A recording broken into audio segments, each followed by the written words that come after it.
Hey, what's up, Twitch, YouTube? This is the General, bringing you guys another 5-player Risk game, World Domination, the only man Twitch in Risk, Saturday Night War Room, over 200 Risk games on YouTube, over 300 hours of raw Risk content on YouTube. The General has the biggest Risk library on YouTube, period, no cap, facts. Tonight, we got Gandalus in the room, who is Yellow Player Condor Centurion. And we also have Be the Freak 12, two viewers on the Twitch in the game tonight. So, kind of having a half community game, half random. It's a non-ranked classic World Domination, baby. What? Racing, you're in the game too? Are you purple, Racing?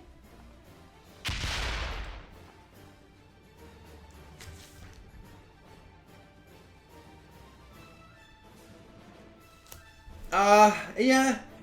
Are you purple? You're purple then? Nice. Man, we basically have a community game then. Only green is the only random here. We should have just did 4-player. Yeah, oh nice, man. Okay.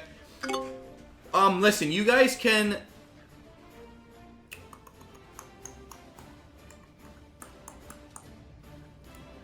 You guys...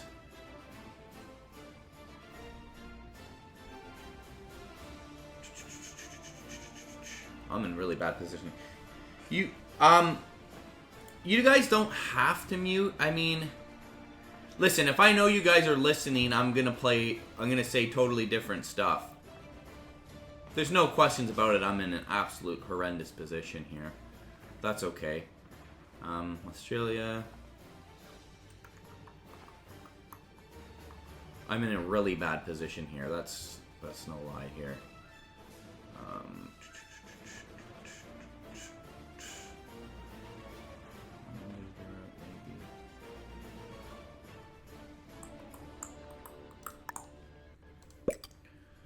I'm in a pretty rough position here. Not going to lie. A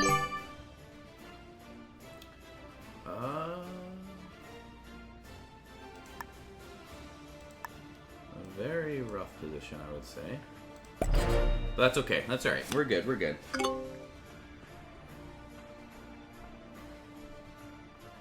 Yeah. It's okay. You guys don't have to mute me. I want you guys to be still part of the stream. Like, it's a non-ranked game, so we're just having fun with it. If I know you guys are listening, I just won't give too much intel. Do you know what I'm saying? It's okay. You guys don't have to mute, though, honestly.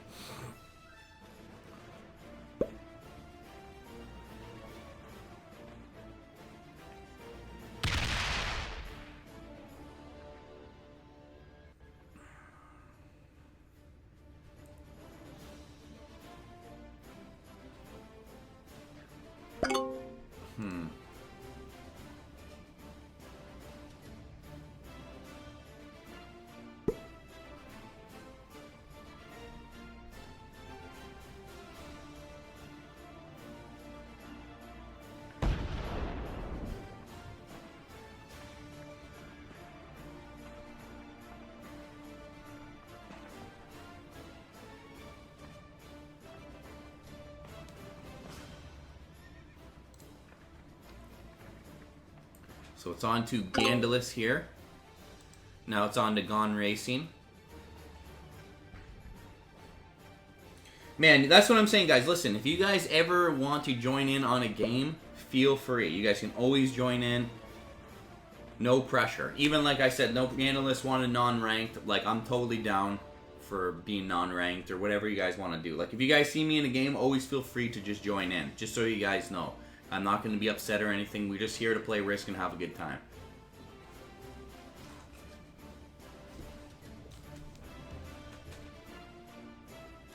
I mean, if you guys want to mute, then you can mute, but I miss you guys in the chat. That's the problem.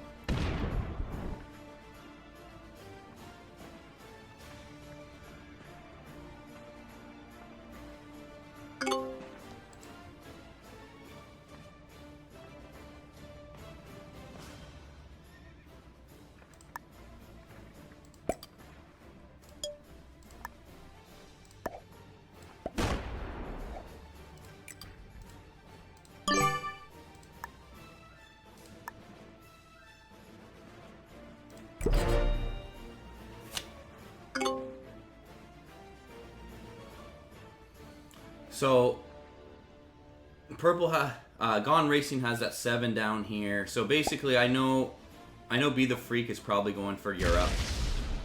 Oh, never mind. I think.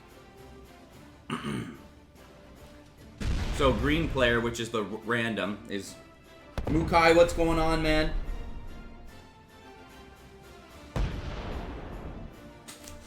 Oh, Gone Racing didn't said I didn't realize you're going to be streaming. Yeah. Oh, thank Gandalus. Good point.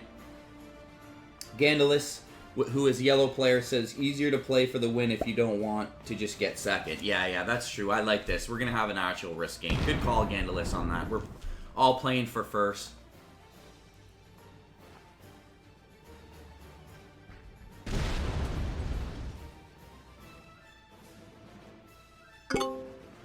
See, that's kind of smart of Be the Freak doing that, because now I definitely am going to get him out this turn. Do you know what I mean? Because I was somewhat weary of like going through the 4 and then the 4, but because of that, so what I'm trying to say is I'm giving Be the Freak a good call. Like, that's how you're going to get me out. But see, I am a little worried. I am a little worried that Be the Freak is going to get a Europe real quick. But it seems somewhat pretty much textbook right away.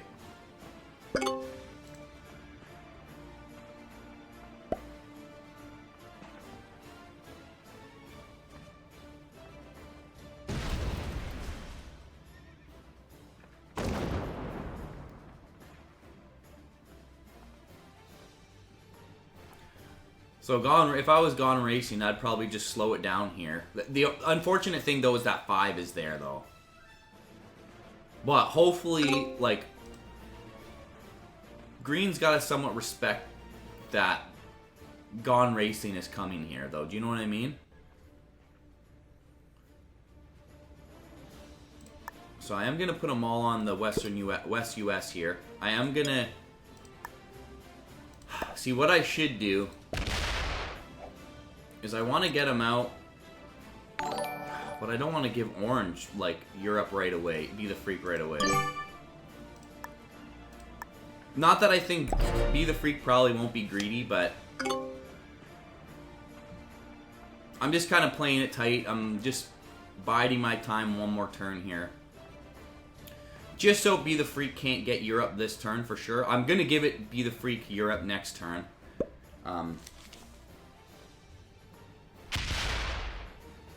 Mukai says, how's it going? I'm doing awesome. Everyone says, yeah. Hey, Mukai, what's up? Howdy. So, yes, this is classic. Gandalus in the chat is yellow. Gone Racing in the chat is purple. I'm red. Green is a random player. And then Be the Freak is orange player here in the chat. So we're kind of just playing a community game. Yeah, man, since he started playing aggressive, the games have gotten 10 times better. Chillin', watching the general, going for wins, BO says. Oh, Mookie? You want Mookie? Okay, I don't mind, though. Mookie. No. We'll whatever you want, man. Mookie. I'm going to always call you. Laugh out loud. The general saying Mukai, though. LOL, yeah. I kind of figured it's Mookie. Yeah. Just correct me, guys. Correct me. It's trippy playing and watching the same round. Mookie says, yeah, LOL, as long as I know he's addressing me. Yeah, I'll call you Mookie from now on. Mookie.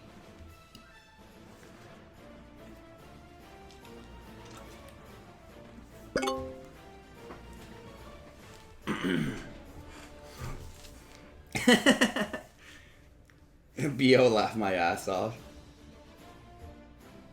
This is kind of cool, though. I like this. Yeah, it has been interesting playing more aggressive. Mookie says, yeah, man, since you started playing aggressive, the games have gone 10 times better. Yeah. That's, you know what, that's what's kind of cool about this risk game. Is like, it is a little faster paced. This game's going to be a little bit slower paced because it's classic. We're all playing for first. See, this is bullshit. Like, Green should somewhat respect. But, I mean, it is what it is.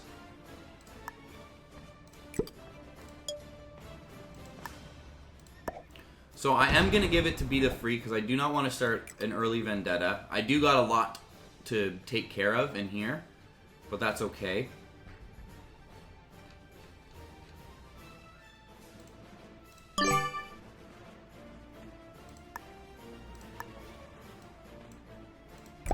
Move one over there. I'll leave 2s everywhere, but I do want to try to... I'm going to just try to come with this 13 next turn. And slowly pick up North America. I'm kind of in really bad positioning here.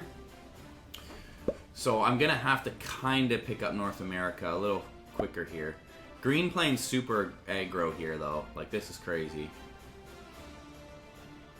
Like... See, Gone Racing, it's not even your fault here when green is just being super aggressive on you.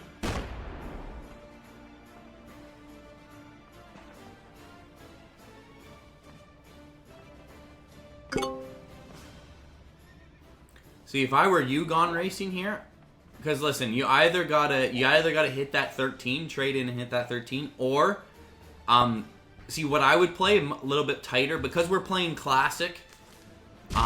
I would go to Middle East and just get out of Africa and give green Africa and just kind of slowly make your way to your 3 out there in Asia. That's what I would do if you're Gone Racing. It's either you got 2 decisions basically. Either like you break green because they're focusing you, hit that 13 and then the 1, but then they have the 10 to counter. Like you're gonna lose a lot of troops. So like sometimes what I would do if I was in your position, I would just go out into Asia and just survive for now. Do you know what I mean? Like, go out in Asia, give green Africa. Because orange is going to get Europe. I'll probably get North America at some point. And once we start orange hits green, or I hit green, or green hits me, or green hits orange, like, we'll start losing troops. And if you just survive in Asia and trade in, that's the thing. You can trade in for 10, right? And then you just keep stacking 1 force or 2 forces up in Asia, and you just survive. Basically, you want to be strong enough so people won't eliminate you for stars and shit like that. So we'll see if yellow's going to get out here. This is what I was hoping. Like, because I was going to hit yellow's 4 here. Or I should say Gandalf's 4 here.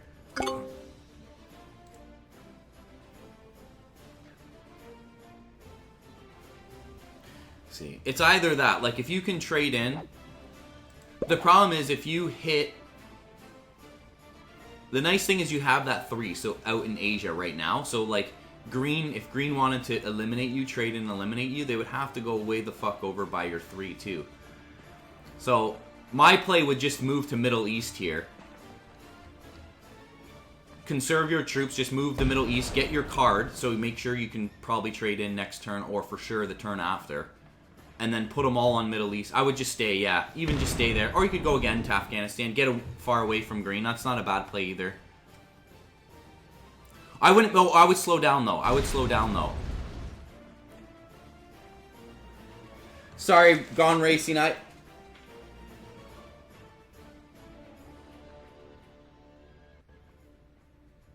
Oh, couldn't trade in. I'm sorry, Gone Racing. I told Gone Racing to go to the 3.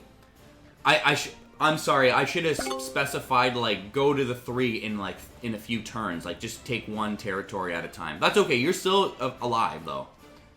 You're still alive and you're doing well.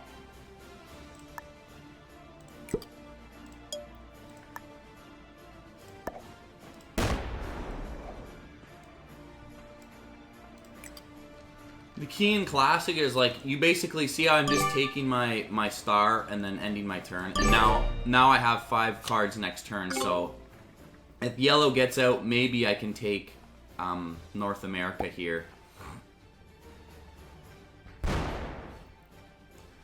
Sorry, I should have specified that, Gone Racing. I meant to, like, slowly move out to your 3. But that's okay, you're still in good position. You might be able to trade in.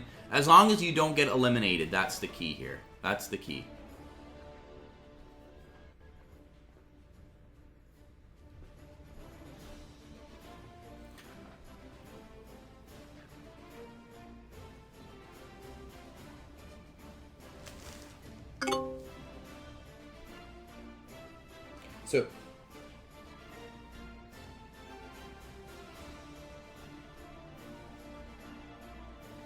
So Mookie says, if you want to play, do I just have to download and jump in? Yeah, it's a free game, so you could, download. It's a free download from Steam. And yeah, and that's the best way you're going to learn is just by playing. Especially if you're going to play with players that... It's just like anything. If you play with people that are good players, like, your level from beginner to, like, intermediate is going to skyrocket. Like, you know what I mean? If you're playing with a bunch of masters and you're a beginner, like, your progression of understanding the game is going to be so much quicker than if you're playing with a bunch of other beginners. You know what I'm saying? So you can hop in and you have that advantage of playing with better players, and then you're going to learn a lot quicker. Yeah, I hear you now. I'm very green at this. I like that term a lot, actually, Gone Racing. The only way to learn is to play. It's fun. LOL. Yeah, and that's... it was my fault there to not specify. So I'm surprised Be the Freak didn't take Europe yet, because... Maybe Be the Freak is playing it safe. Breaking orange there. Maybe Be the Freak is playing it safe, but... I think if you analyze how I play, I'm not really... Like, I wouldn't break Europe there. Especially if Green's got Africa and South America. I definitely don't break Europe there. So, Gandalus could do a lot of damage to me. I think they're getting them out, though.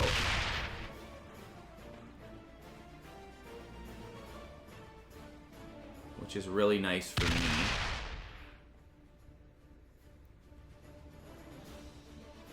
I do have a trade in here. I think Gandalus is playing this really good. Get the forces out. See, Gandalus is probably in the lead here, I would imagine. Yeah. Oh, actually, Be the Freak is with 45. Damn. Hasn't even got a continent yet, either.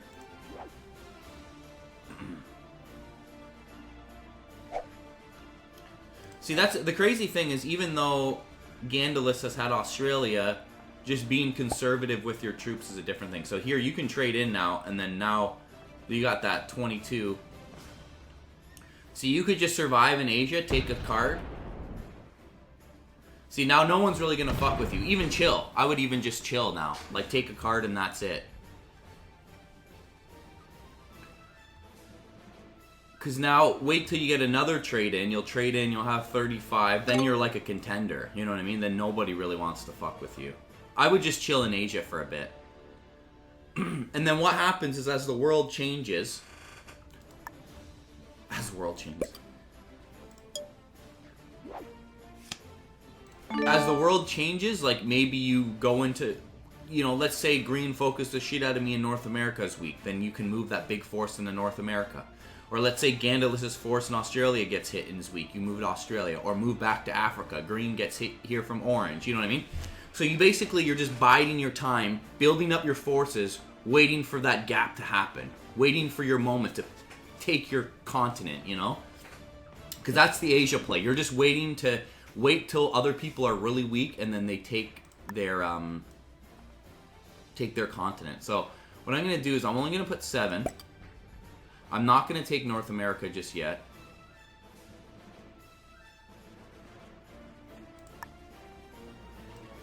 I should put like 20. Maybe I'll do 8. I put only 7 there because I don't want to I don't want to start the Cold War between Green. So actually I almost should take North America here, to be honest. Just because I can. I really should, actually. Yeah, I should. I definitely should here. Just because, like I said, I can. So what I'm going to do, though, is I'm going to put counter force here of at least 6 right now.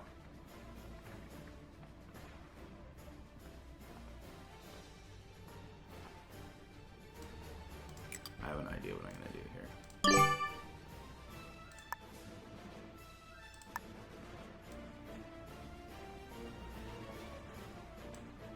Let's do something like that.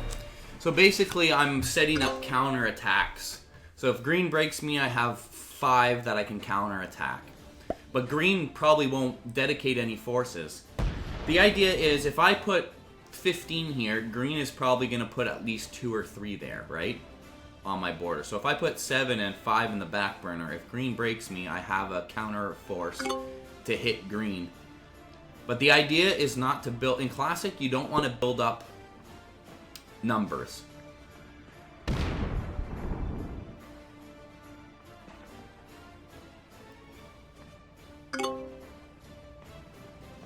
See, yellow could break me, but then I have the 7 for the counter attack. You know, orange could break me, my 9, but then I have the 7 for the counter attack.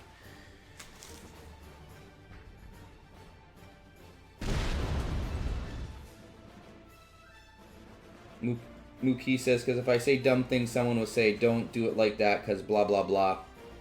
And yeah, I'd be like, oh yeah, it makes sense. That's okay. That's how you learn, though, man. Listen, learning anything... Yeah, Mukai, let's do another one. Let's do another community game.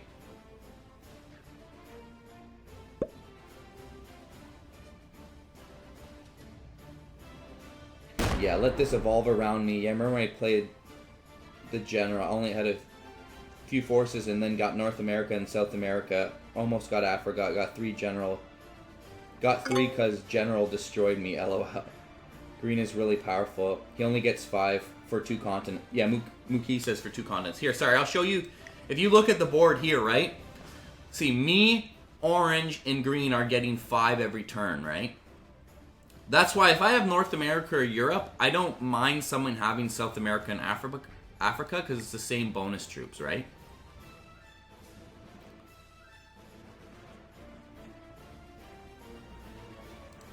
So let's pop this up. Let's...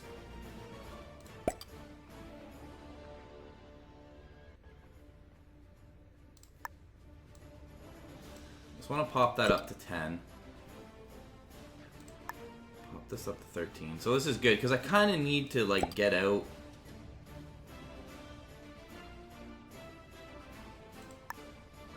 See, if I just want to put 8. Let's put 8 here, too. So, like I said, I don't really... The problem is I kind of have to... Like, you guys could technically, like, block me off here.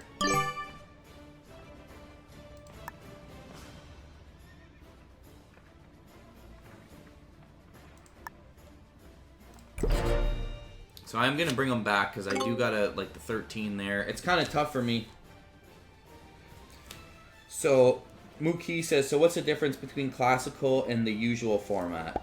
So classical, it's a non-ranked match. So everybody's playing for first. Everyone's playing for first place because it's not ranked. And that's basically, there's no... In the ranked format, everyone's playing for third, for second... So you're going to see a more, like, slower, strategic game. That kind of stuff. Also, like, the classical is the classic map of the world.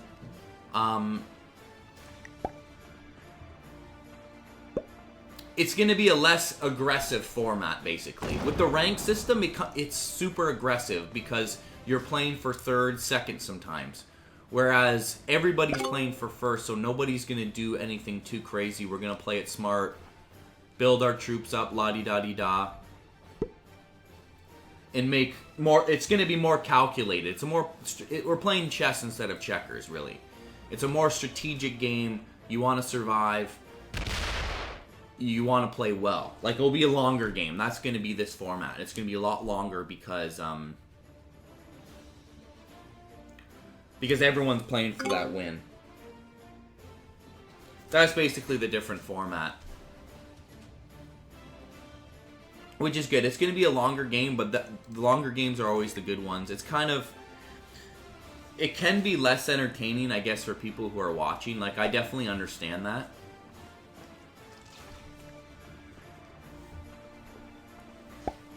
See, in Gone Racing, yeah, like, you're just kind of... The idea of playing Asia is you just want to survive. Like, basically, you just kind of want to survive. Keep drawing for your stars.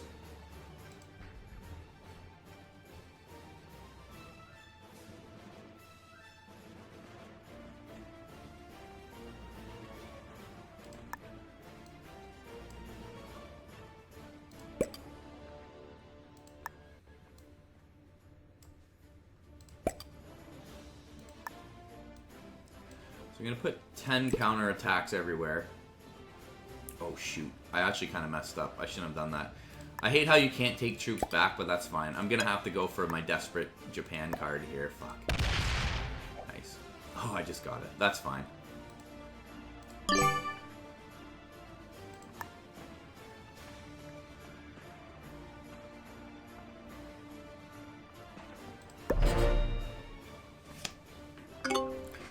So basically,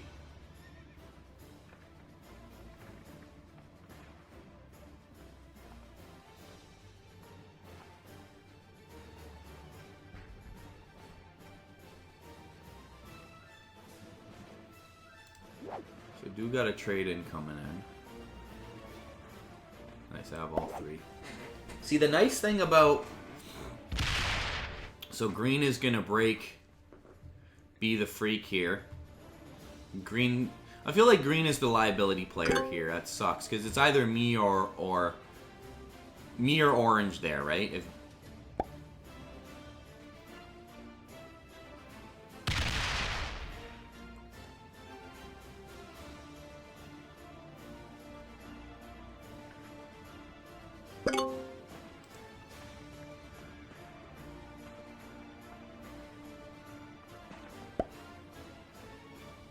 look at Gandalus just building that 33 up there in Australia.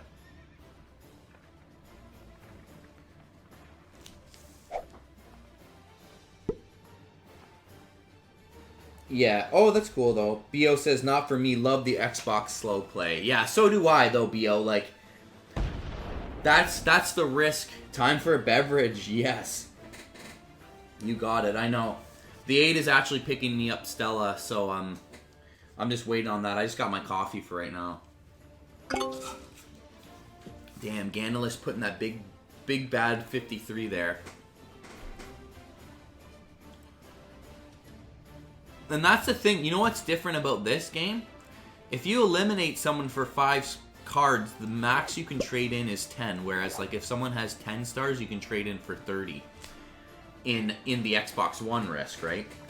So it's even more of a strategic game than the Xbox One risk, though. Like, this format, like, taking people out is less worth it in this format. You know what I mean?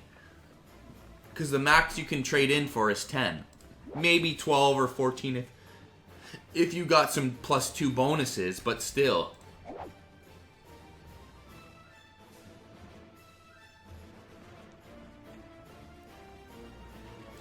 So maybe I do kind of... That 23 is blocking me, so I kind of have to keep a force out here.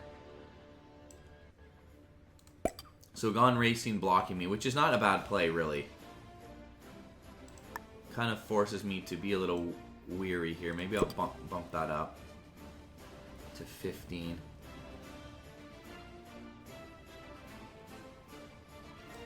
Bump the counterattack. Just in case Gone Racing comes in.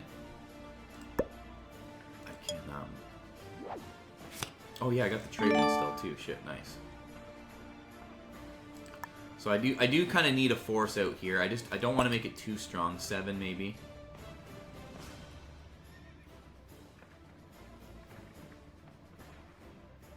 I am a little worried about Gone Racing's force here. I just want to bump it up.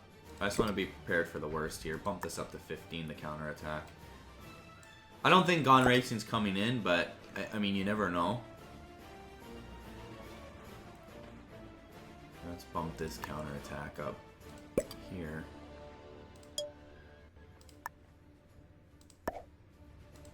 Basically, I just get my card.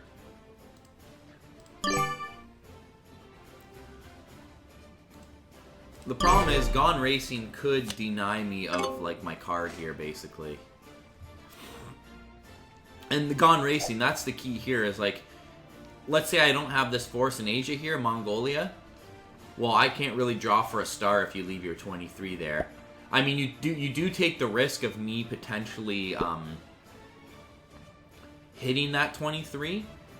Like, that's the risk you take. But if you're just trying to go for stars here and stuff like that, that's not too bad. So, see green, how green keeps hitting Be the Freak 12? That's tough.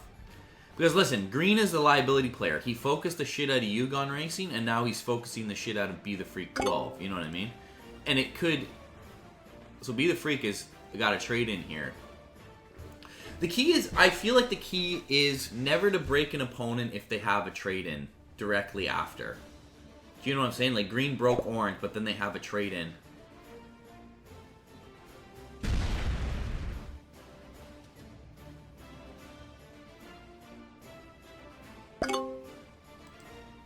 See, and orange is... And Be the Freak is giving green a lot of respect here. Like, a lot.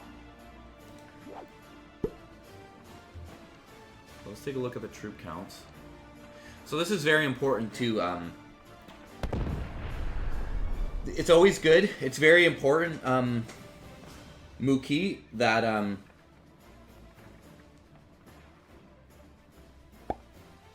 always to look at the players and what everyone's troop count is. Because that's a key to, like, see who's the real superpower, right? So right now I'm sitting with 76, and Gandalis with 61 here.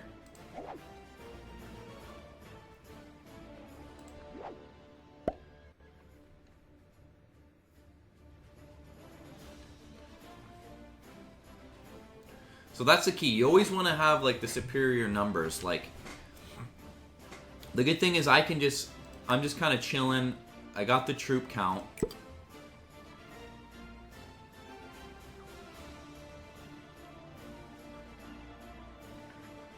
So I'm gonna match green here.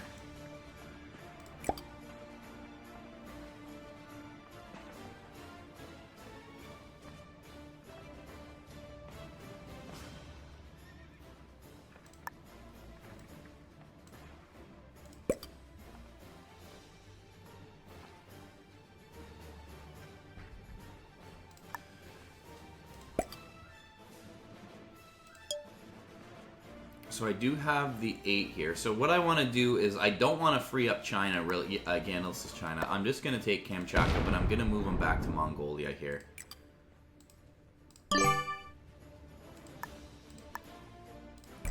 I do block off my 18 from being activated, but I'm just still kind of playing tight here.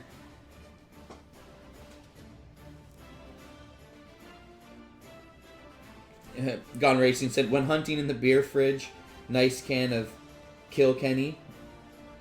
Bio says, not a beer drunker, but I still haven't heard of those brands before. Gone Racing said, exactly. Better him than me. Kilkenny is like a lighter Guinness, Gone Racing says. Bio says, oh, made by Guinness. Okay, Mookie says, it is a start. Is it smart to bunch up all your troops on one territory like yellow? Yeah, you can. If you have Australia, you only have one front. So what yellow is doing, Gandalis is doing, is completely fine. See, what I don't like to do, though, is see how Gandalis is keeping India open? You want to keep your 56 activated. Like, if you, let's say you conquer India here, right? Orange is India. And then you move them back to Siam. Then you can't attack from that 56. So the key is, I feel, is to always keep India or China activated, or both, ideally.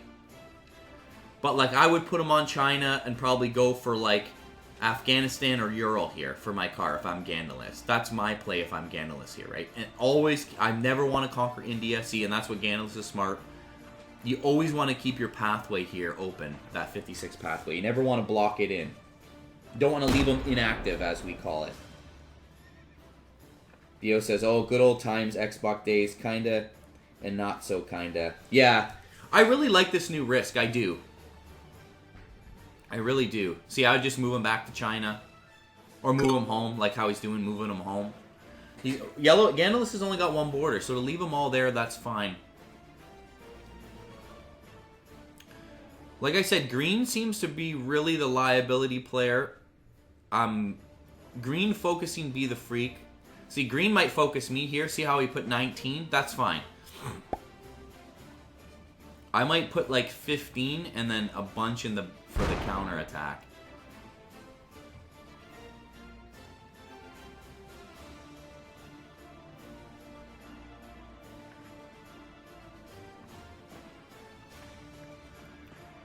See, I'm pretty worried about like green here. I just have a bad feeling about green, like they're gonna break me here very soon. So I'm just gonna put 2 there. See how we're kind of starting a Cold War, which I don't like, but it is what it is. I'm gonna leave 20 on the back burner here. As soon as he hits me, I'm just gonna smash him and hit him back with that 20 if he dares. So I am gonna free up China here. Because that really is my only chance. See how Gone Racing, like, it's not a bad idea to do Siberia and Mongolia and then the 5 there, and then Gone Racing is kind of boxing me out. I'm going to have to kind of escape out in here into Asia, like maybe go Afghanistan, Ural next few turns. I mean, ideally, I want to keep that force alive. Gandalus could take it out, or Gone Racing could take it out, and then basically I have to draw for a star somewhere else. So green's slowing down. Yeah. Mookie says purple is the weakest. Yes, purple is the weakest, but purple's doing what they need to do, and that's just survive. When you're in Asia, you're going to be the weakest. But let's say like sometimes crazy things happen in Risk. The problem is we're all good players. So, but usually like someone would do like an over push. Like let's say orange breaks green here everywhere. Then green trades in and hits orange everywhere. And then the vendetta begins and they just focus each other. All of a sudden, that player that's been in Asia, been conserving their troops, can now move into like South America or Africa. Or let's say me and Europe hit. You know, then they can move in. Let's say Gandalus decides to break green and then me and orange break each other. Like the most ideal situation for someone who's hanging out in Asia would be like, let's say green to focus yellow and then yellow focus green and then red focus orange and then orange focus me. Because what happens is we start the vendetta, we start fighting each other, hitting our troops down, and then all of a sudden you've just been building up in Asia, and then you make your moment. You take your moment to survive, you know what I mean? So Gandalus taking me out there, which really sucks for me.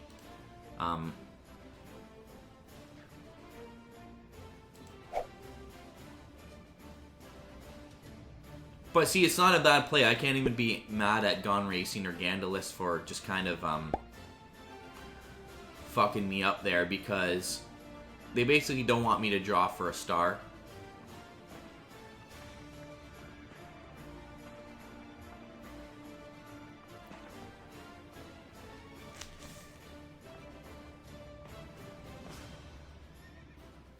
Yeah.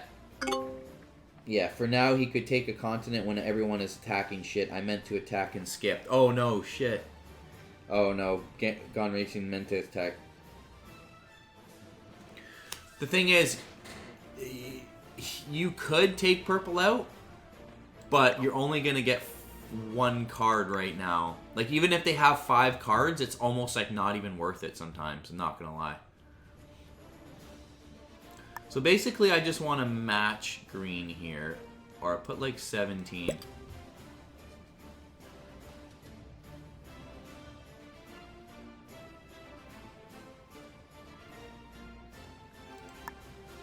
Maybe I'll put the rest here. I'm still doing okay here, even if me losing that 7 there. But that's Gandalus is smart for doing that because, listen, I'm probably massive superpower, right? 102. So my troop count is superior. So Gandalus hitting there kind of makes sense. So what I'm going to do is I'm going to put...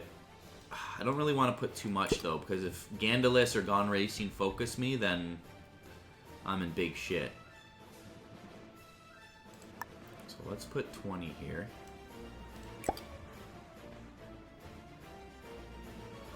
We'll put... You know what? I have so much more troops in green. If they decide to come in, it's kind of dumb on their part, to be honest. And I'll put the rest on the counterattacks here. So basically, I'm just bracing for when someone breaks me here.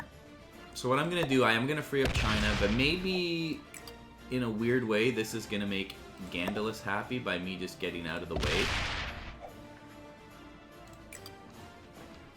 I'm basically trying to get away from Gandalus. I mean, they could obviously just chase me down with the 60. If they really want me the fuck gone, they could very well get me the fuck gone. You know what I mean? But right now, I'm just trying to build up my troops. See how I have 100 troops now? Gandalus 70, Gone Racing 54. Actually, Green has 80, the closest to me. Green is the secondary superpower here. And then Be the Freak with 65. But basically what I'm trying to do is I'm trying to get troop superiority. You know what I mean? If I have troop superiority over all the other players, then,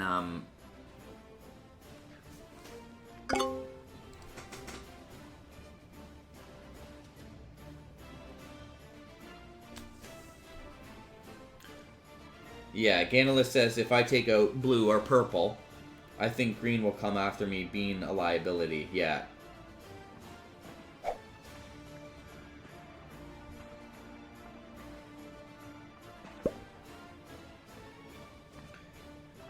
This is why this is a way more different risk game, because it's going to be a lot slower paced than the more... You know what I mean? And, like, that's kind of what's sweet about the ranked game is, like, listen, not everybody likes a good risk game like this that might take 2 or 3 hours. I do. I personally love it. But I'm just saying, a lot of people might not have the patience for a really long game. You know what I mean? Like you're saying, BO, you really like it. So do I. But I'm just saying, a lot of other players just want to play a quick half-hour, 40-minute risk game, ranked. You know what I mean? The kind of good thing about the ranked system is it does speed up the games a bit. It's an incentive to speed up the games. You know what I mean? It's less strategic, but hey, we're just playing Risk. We're having a good time, you know? Like, it's not as bad. You know what I mean? They're just literally making a Risk game for people who... Like, for the average player, you know what I mean? But I agree with you, Gandalus. Gandalus is completely correct. I feel like if you hit purple, you might get 5 cards, but that's only, 10 troops, potentially, maybe not even. Like, you could get unlucky and have only infantry, and it's only worth 4, or cavalry 6, you know what I mean? So you could... That's the key, is it's always nice to have 5 cards, because you have a better chance of trading in for a lot more, for the 10 bonus, all 3, which is the infantry, cavalry, cannon. That you always want to trade in for all 3. So the more cards you have, the better chance you have of trading in for all 3. So that's why, even though I can trade in right now, I don't. Because I just wait to 5 stars. Because when I trade in at 5, then I draw for a star, I have 3 again. It's like I always have 3 cards. So right now, let's put... Like I said, I don't really want to put a big number out there where people get upset with me, as weird as that sounds. So maybe I'll put some on Be the Freak's border, just because I'm building up everything to 20. And I am going to just attack Afghanistan here. And I'm going to sit. Like I said, if someone's going to take me out, they're going to take me out. There's nothing I can do. If Gandalus... Anyone can take me out here, basically. I'm just biding my time until someone basically takes me out of Asia. And then I'll decide what I have to do. Because either... It's going to be unfortunate for Gone Racing if they just keep a 5 there, right? That's going to be my easiest card to draw for. But then Gone Racing might be pissed. But that's probably what I'm going to have to go for. So let's see if Green just puts a few. So I'm basically going to always keep this matched with Green. So when they break me, I'll have a force in the back to, like, basically fuck Green up. See how Green wants to, but, like, somewhat doesn't want to attack my 20?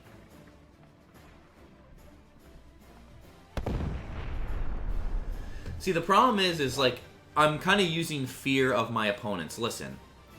Oh, look at Be the Freak. Now secondary superpower. Oh, no, sorry. I guess Green's catching up to me a bit. 91, 104. I'm not as powerful as I think I am. You know what I mean? Like, I am... The secondary superpower is only 13 troops. And then look at this. Secondary now tied for secondary superpower, orange. Like, I don't have an insane advantage over them, is what I'm trying to say. Yeah, I am a superpower, but I don't have, like, a 13 troop advantage when we have hundreds of troops is not, like, that insane, is what I'm saying.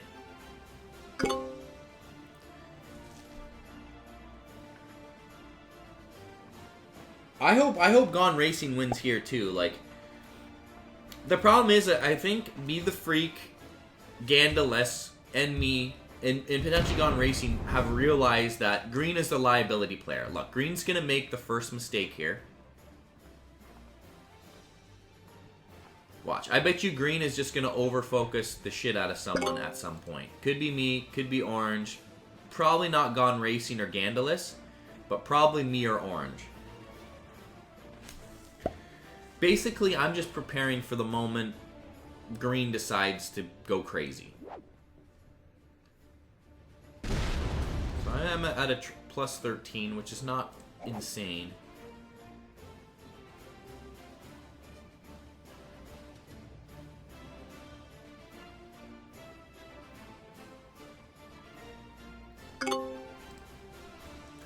So I will match green's force, whatever they put there.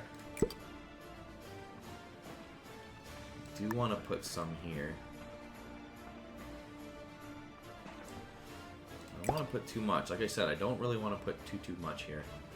I am gonna whatever force I have here, I should match the counter force. See, I don't want to build on Be the Freak, but I'm just kind of trying to keep the numbers even, like 20, 20, 22, 22. Like, I'm just trying to keep them all roughly the same. So what I'm gonna do is I am gonna free up Middle East.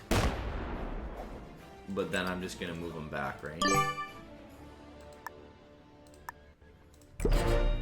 That's what I mean. Anyone can eliminate me here. Honestly, it can happen. I'm totally prepared for it. Like, someone could just eliminate that force. The reason I'm keeping it so little, if I have 20 there... The thing is, if I have 20 there and someone wants me gone, they'll still just eliminate me. Do you know what I'm saying?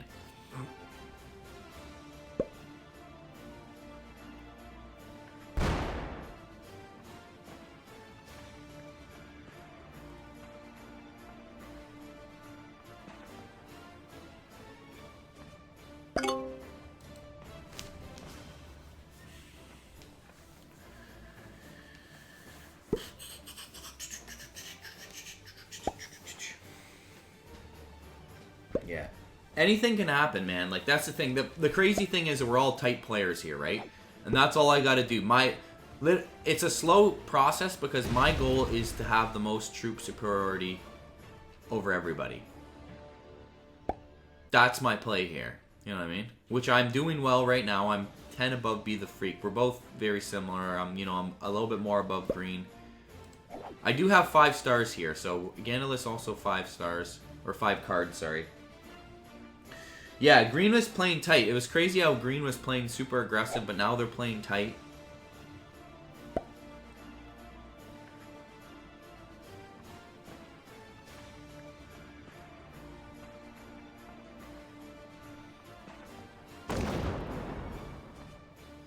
See, and like the thing is, let's say I wanted South America here. Let's say theoretically, right? I gotta realize that I'm probably gonna lose 25. So that would put me down to 80, and then Be the Freak would be...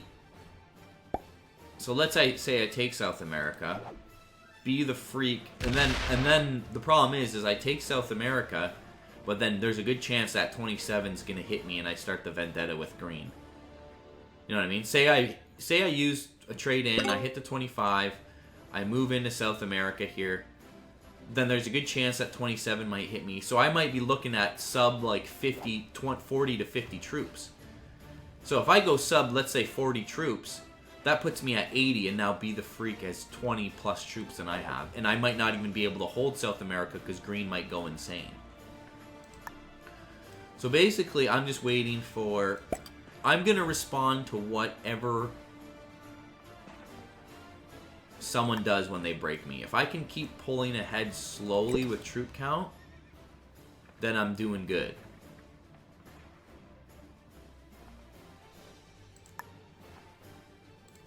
So what I'm trying to do is I'm trying to scare green, because if they're like, fuck, if I hit that 25, he's going to counter with that other 25. It's like I really have 50 there. You know what I mean? Oh shit, I forgot I got traded too.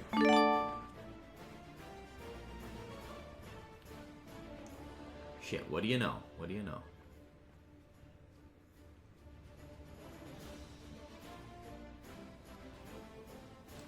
So I'm just going to pop this to 20. I'll pop this counter attack to 25 here.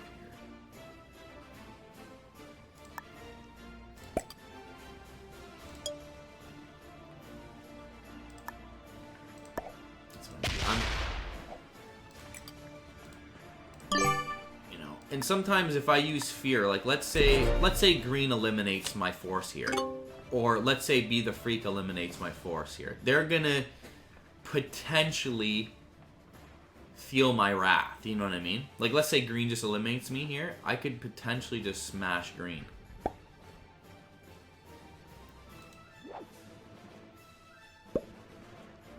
So green secondary superpower here. I'm 25 plus troops now with the secondary superpower, which is really good. Orange has got a trade in here though in Europe, so really, I'm really just like 10 to 15 troops above where I should be. Because look, Orange is going to get 8 plus the trade in for 10, most likely 18. So they're only going to be really sub, you know, 10 or 15.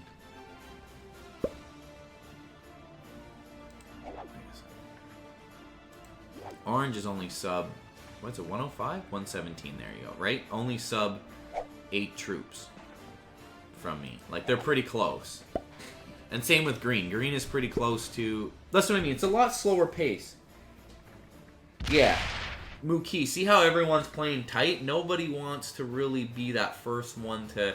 Like I said, I think green's a... The key is, in the classic risk, is who is the liability player. So, we gotta assume who the liability player is. I know Gandalus, Be the Freak, watch my stream. So I know they've been watching for a while, so they're playing smart, you know what I mean? They're just... No one wants to really fuck with green. Or everybody, I think we know, even Gone Racing, I think, realizes that green's the liability player. The funny thing is, though, green went from 5th gear to 1st gear. Like, we're just like... It seemed like green was going to start going insane, but I think because everyone's playing so tight, green had to realize, like, oh, damn, I better play fucking really tight here.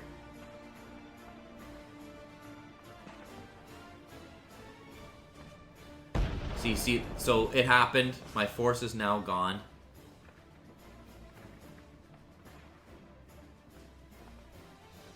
See, that's... The problem is Gone Racing risks the liability that I'm probably going to come in through their 16 now. You know what I mean? Unless they move that 16... See, now it's tough because that's like I almost have to hit Gone Racing 16, but that might start the vendetta. But that's going to put me down below orange, so I won't be the superpower. So basically, what I think I should do here is what I'm going to do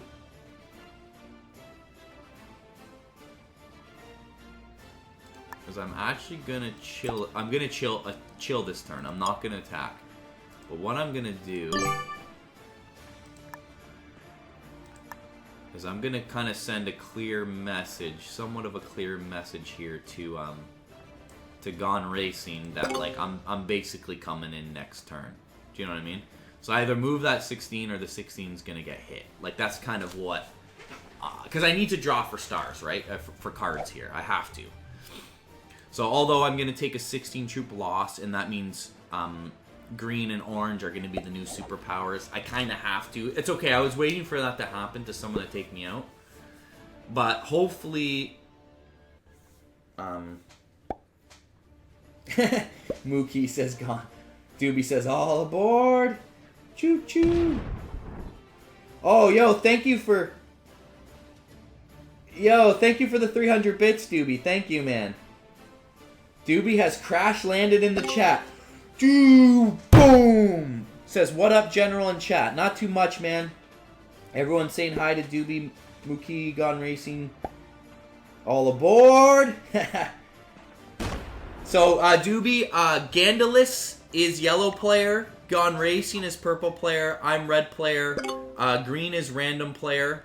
And Be the Freak 12 is orange player here. So we basically have a community game going on right now. Classic map, non-ranked. So basically we're all playing for the win here.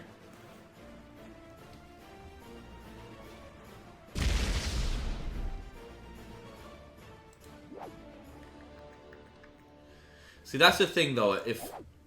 See, the reason I skip my turn here is, I mean, it's not a bad play if Gone Racing leaves them there or if he moves them. It's honestly not a bad play either way. I think I would move them if I was Gone Racing because they definitely don't want to lose that 16.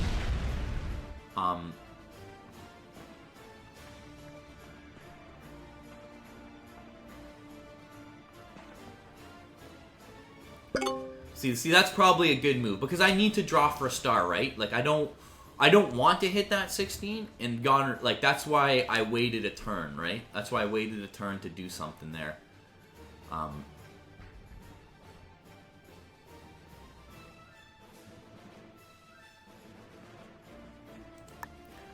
So green trying to take full advantage of that. I'm not gonna let that pussy ass bitch do that though. See how it changes in the map? As soon as that shit goes down, they're trying to take advantage, you know?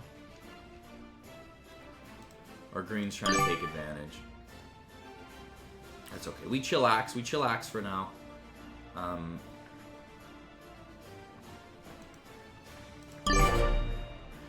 just leave them out there. I'm just gonna leave them in Kamchatka and I have a feeling green might break me here. Which, if green breaks me, orange will be the superpower, right?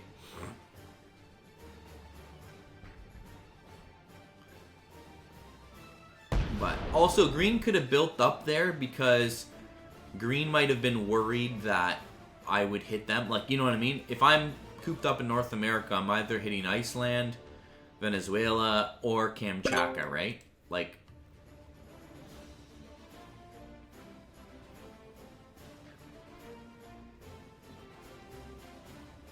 Gandalus is 93 there though. Like, Gandalus can wreak so much havoc with that 93 there.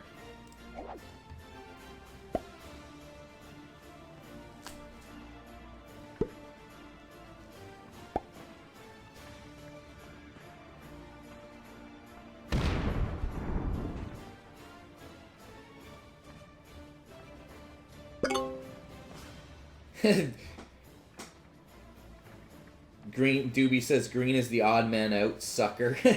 Green is the wild card. It's interesting. He a mad lad. I want to try to break green to see what happens. Gandalus says. Green is gonna get jumped. Gone Racing says. Mookie says, for example, is it better to safely have 12 territories or risk it for 15, but you can safely take 14? Because the thing is, 12 is not bad. If you got 12, it's not... Like, right now, nobody has 12 because we're all playing a tight game. If you can safely take 12 and you don't think anybody's going to break you, then it does... it is okay to get 12, but in my opinion, sometimes it's not worth it. Say you have like 10 or 11 territories. In a map like this, it wouldn't be worth it to get 12 in my opinion, because someone's most likely going to deny you anyways.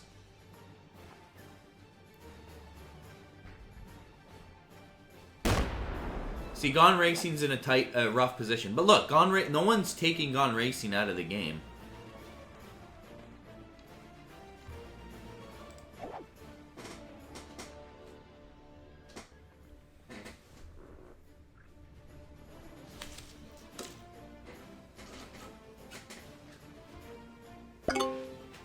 So what I'm saying is, it all depends on the situation if you want to go for 12 or not.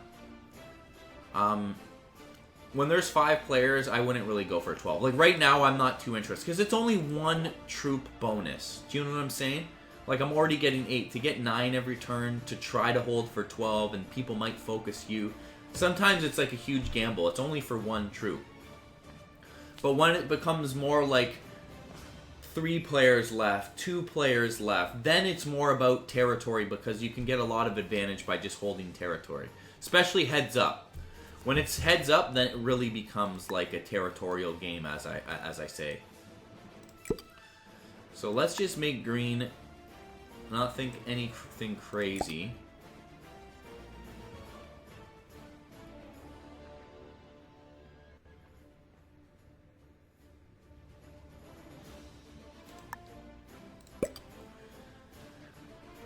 That's what I mean. If green does the crazy, then I have the counter attack, and that should scare, like, it honestly should scare the shit out of green, honestly.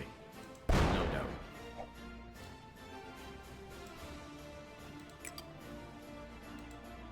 doubt. So, you know what I'm gonna do here? I'm gonna fortify. End my turn. Gotta work on my posture here. We try to always throw those shoulders back, work on the posture.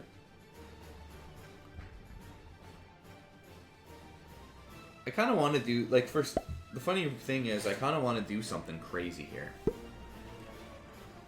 Like hit green or something, but I know it is madness, though. Strategically, it doesn't make any sense, but...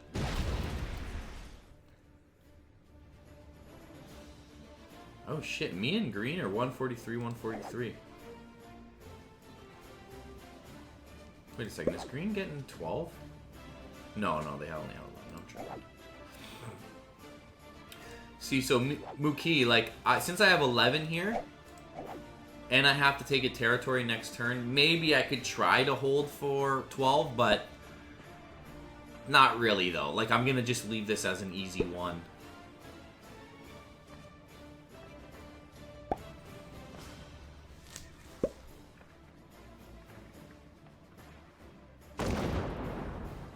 Bio says, that's madness. It's not madness. This is Sparta! Yo, I love... The Spartan history is really cool. Like, obviously, like, the movie 300 or whatever. The movie 300 is basically just based off the Battle of Thermopylae, or Thermopylae. I don't know how you pronounce it. I'm pretty sure it was 480 BC. Maybe you can check that out. 480 BC, the Battle of Thermopylae, which was basically the Battle of 300. But what happened is, man, it's been so long since I watched the movie 300. But the thing is, I know what actually happened in the historical events. Like, I can't even remember the movie because I'm so in tune with what the actual history was that... Basically, like, the Athenians and the Greeks... there was 300 Spartans there, don't get me wrong. But basically, the 300 Spartans was like a last stand. Like, there's in history, there's something called, like, a last stand, right? Like the Alamo. Listen, there's so many last stands in history that, like, it's a thing in war. A last stand is basically, like, you leaving, 5%, 10% of your forces on, like, a superior high ground somewhere. And it's basically bait. You know all those troops are going to basically die. But it's basically bait to buy the other bigger part of the army time to reinforce, to reestablish, to, whatever it need be. Buy them time, basically, so they're ready for them, right? So that was Thermopylae. It was the last stand. The 300 stood there for many days to buy the Athenians and all of Greece time to reinforce, rearm, reinforce, get ready for when the Persians come in to invade, right? So, like I said, it's a very common thing in history. It's a very common thing. A last stand always happens. Alamo is a last stand. Like, there's so many last stands, basically. And it's just warfare. That's just basically warfare. Is last stands is part of warfare, period. No ifs, ands, or buts. Like, it happens, if you study history, it happens so much. Oh, fuck, I gotta trade in, too. It happens so much in history, it's ridiculous. So let's do 35-35. Basically, I'm just, see how I'm kind of matching the force, and then my counteract force is kind of matched to... I'm just kind of doing this pattern, so, like...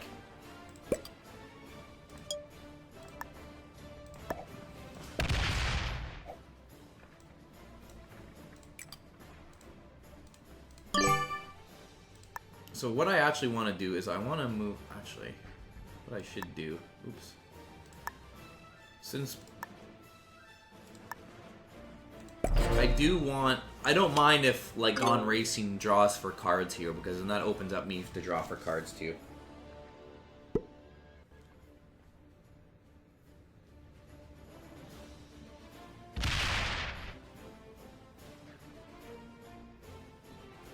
Gerald Butler is a great actor. He said he is. I really like Law Abiding Citizen. Have you listened to the song The Last Stand by Sabaton? No, I haven't actually. Is that was good. I wish it was a little better. We should listen to that after this game. Wow, Mookie says when shit hits the fan, we need to put on Sabaton. LOL. Citizen. Whoops. Oh, you spelt it wrong. Yeah, I like the trilogies. Olympia Has Fallen and Paris Has Fallen. B.O. is saying here.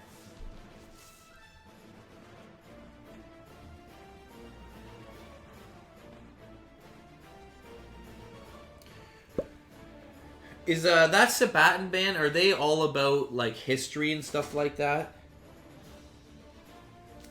What was that other band? I need to, like, someone was like, oh, Iron Maiden, and maybe it was Sabaton. Like, they always, like, sing about, like, history and stuff like that. That's why I always loved Iron Maiden, because they always sing about, yeah, mostly wars and stuff like that. That was the other band I need to listen to. Like, I just see a lot of comments on YouTube, oh, I love Iron Maiden, and this other band I always forget. It must be Sabaton. I should really listen to them, because I love Iron Maiden for that. I love how they're always, like,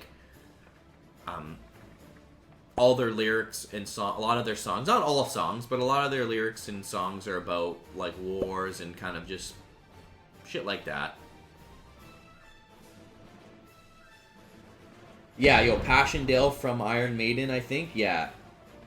That's an insane song, man. That song gives me goosebumps listening to it. You know a song is good when, like, it gives you goosebumps, but like how they describe like the soldier, like just the lyrics of the song are just so good that it almost makes you like get goosebumps, because you feel like it almost brings you in that state, the mental state of the soldier. Like in the lyric, like the chorus is like, home far away from the war, a chance to live again. Like that, like think how many soldiers were thinking that. Like they're on the front lines of the trenches. It's goddamn hell, and all they're thinking about is like, man, imagine I was just sitting at home, you know, plowing my wife, sipping a nice cold beer, like, you know what I mean? But no, I'm in this fucking hell on earth place. Like, you know what I mean? Like you probably just like, holy fuck, you know what I mean? Like it just, like I always just thought that those lyrics, home far away from the war, a chance to live again. Like, just like the thoughts going through the soldier's mind, going through absolute hell, hoping that one day he might be able to go home again. You know what I mean? Like, just longing for home. Like, just like, what the fuck am I doing here? Like, what the fuck did I sign up for? Like, just that realization of just like, what the hell is actually going on here? Actually, what I should do is this. I don't know why I did that, because actually I want to do this. But yeah. But like, when a song is so good that it like takes you into the feeling of like the soldier, and it's just like, Passchendaele is obviously fucking... Passchendaele was the third battle of Ypres. I better be saying that correctly.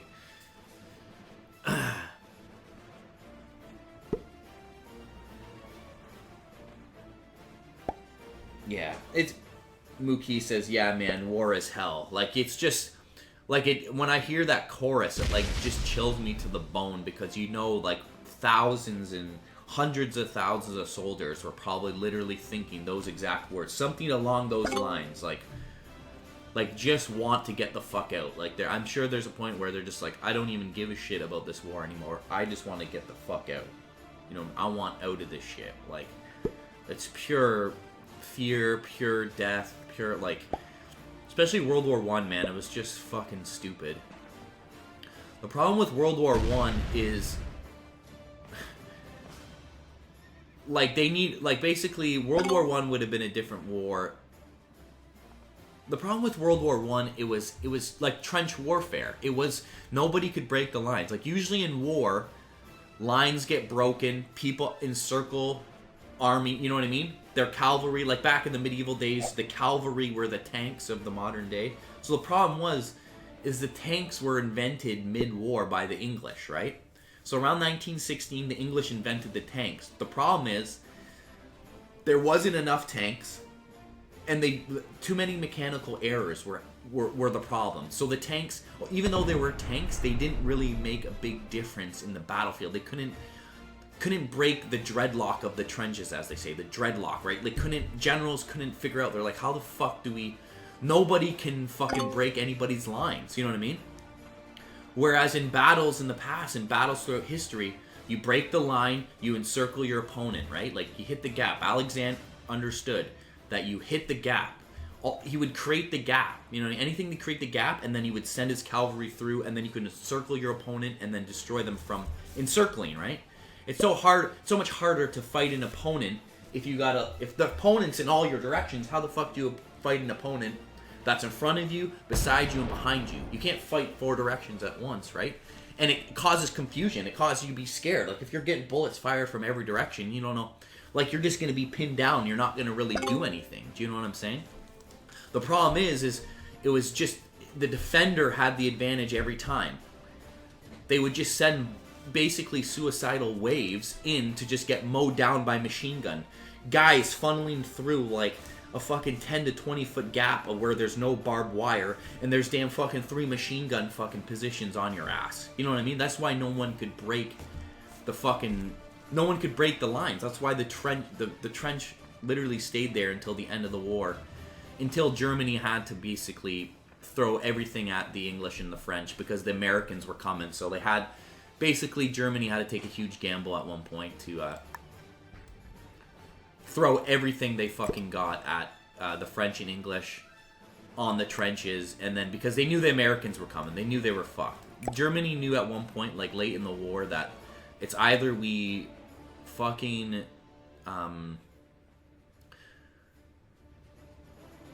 basically it's either we fucking we gotta hit them now before they get reinforced by the US, and that's the only way we can win, you know what I mean? They just knew that. They just knew that was the only way they can fucking win.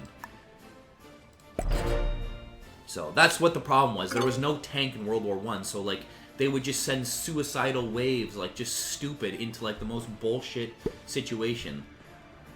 Fucking 3 machine guns focusing a 20-foot gap. People trying to funnel through. They're just getting fucking mowed down. And that's why they called it the suicidal wave, like charges. People, the World War I soldiers were like fucking pissed. They were so sick of these suicidal charges of like just absolute stupidity, trying to break the line, machine gun fire fucking everywhere, artillery fucking everywhere. It was a damn mess. World War I was a damn mess for the average infantry soldier. Basically, it fucking sucked. Because, you know what I mean? They would suffer 80% casualties, like, you know what I mean, on a fucking attack. Like, that's insane. Like, you should only suffer maybe 5 to 10 casualties on a successful attack. Like, that would be a good situation, right? But that's the thing, man. They didn't have tanks. The tanks weren't sophisticated yet. So that's when World War II changed. That's why there was no...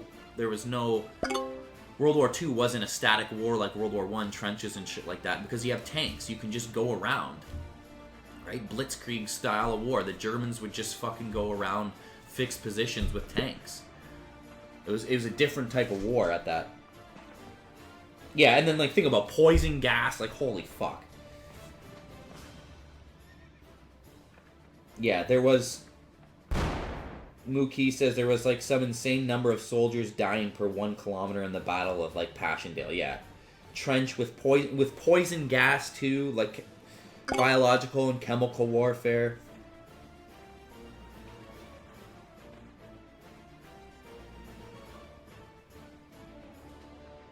Germany's emperor fled and left them disheartened with already really shit supplies. They gave up, or Austrian, not sure. Turks made an awesome movie on the Gallipoli War battle, yeah, right? And that was World War I is the fall of the Ottoman Empire. I mean, 1917, Russia is in revolution, like they're out of the war, right? 1917, Russia just... The conditions were so bad that everyone just, like... It was basically revolution. The Russian army just fucking... They were all retreating en masse. Not even retreating. They were just, like... They were surrendering en masse. They were fleeing en masse. They just said, fuck it. And then revolutions happening in their country, so they basically just bailed. But the Ottoman Empire fell after World War I, right? They lost. The crazy thing is there's a lot of map changes in World War I. Like, after every war, they redraw the territories, right? Like, the maps change a lot after World War I, World War II. There was a lot of map changes. Right? Because the winners decide, okay, this is the new lines of the... You know, a bunch of generals and politicians get together and they go, okay, this is now your border. This is, okay, well, you helped us out in the war a lot, so we're going to give you more territory. You know what I mean? Like, Germany lost a lot of territory in World War I and World War II, right? After they lost territory to their neighbors, right? And that's just kind of how war goes. You're going to lose territory to your neighbors. Fuck, this game's crazy, though, right now. Oh, I got another trade in. Holy shit. I'm not even paying... Oh. I didn't pay attention too much there, but...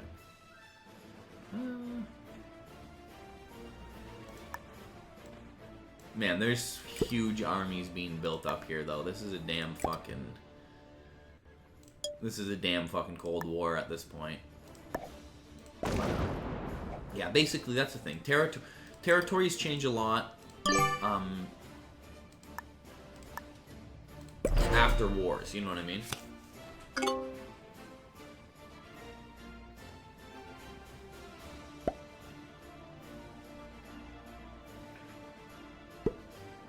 So that would be the Turks made an awesome war about the Gallipoli War. That would be really cool to see. So how long before Green decides to hit me, Be the Freak says? Yeah, I don't know. I don't know. That's a great question. What's the troop count at? 192. I'm still above green and orange here. The crazy thing is, this is like real warfare. People building up troops, building up, and then,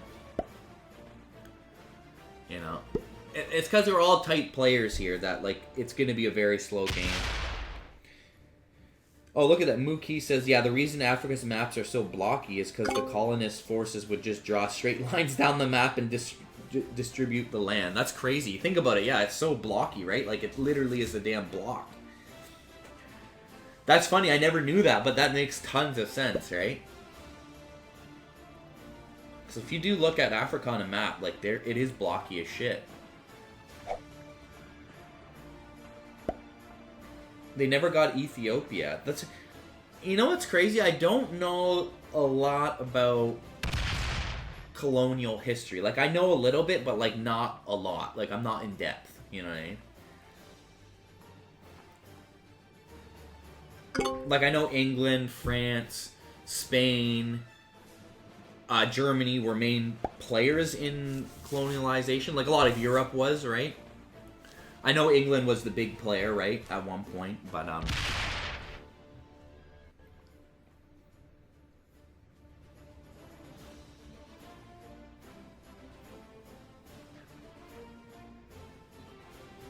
See, I didn't know they never got Ethiopia. Like, I should watch a documentary on colonialism, because I really don't know a lot about it, to be honest. So look at this shit, man.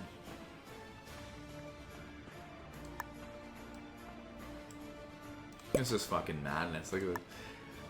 Like, green just know, like, I'm just basically trying to make them be like, what the fuck?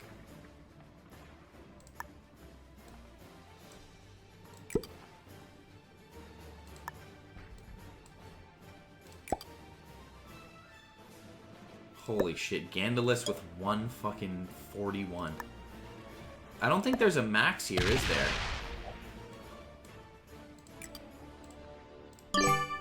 Like, I'm pretty sure there's no cap. Like, in the Xbox One Risk, you're capped at 140. That's all you can hold.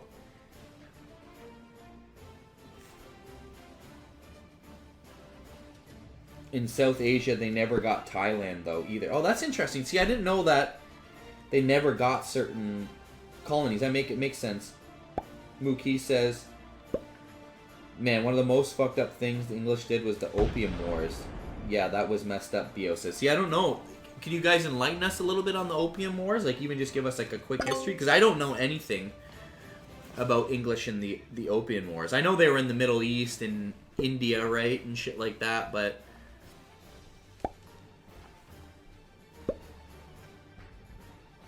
But the British Empire is one of the most evil empires in history, I would imagine. That's the thing, man. Any superpower empire is usually pretty evil because they can flex their muscles on all the other countries. Like, that's a thing. That's a thing. That's not, like, that's just an empire thing. You know what I mean? It's just like, even like the U.S. today, man. The U.S. can flex on anybody. Do you know what I'm saying? Like, militarily, the U.S. can flex on anyone. That's just fucking facts.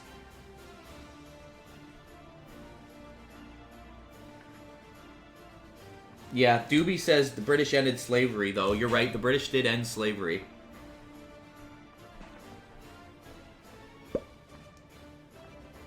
They definitely had control of India.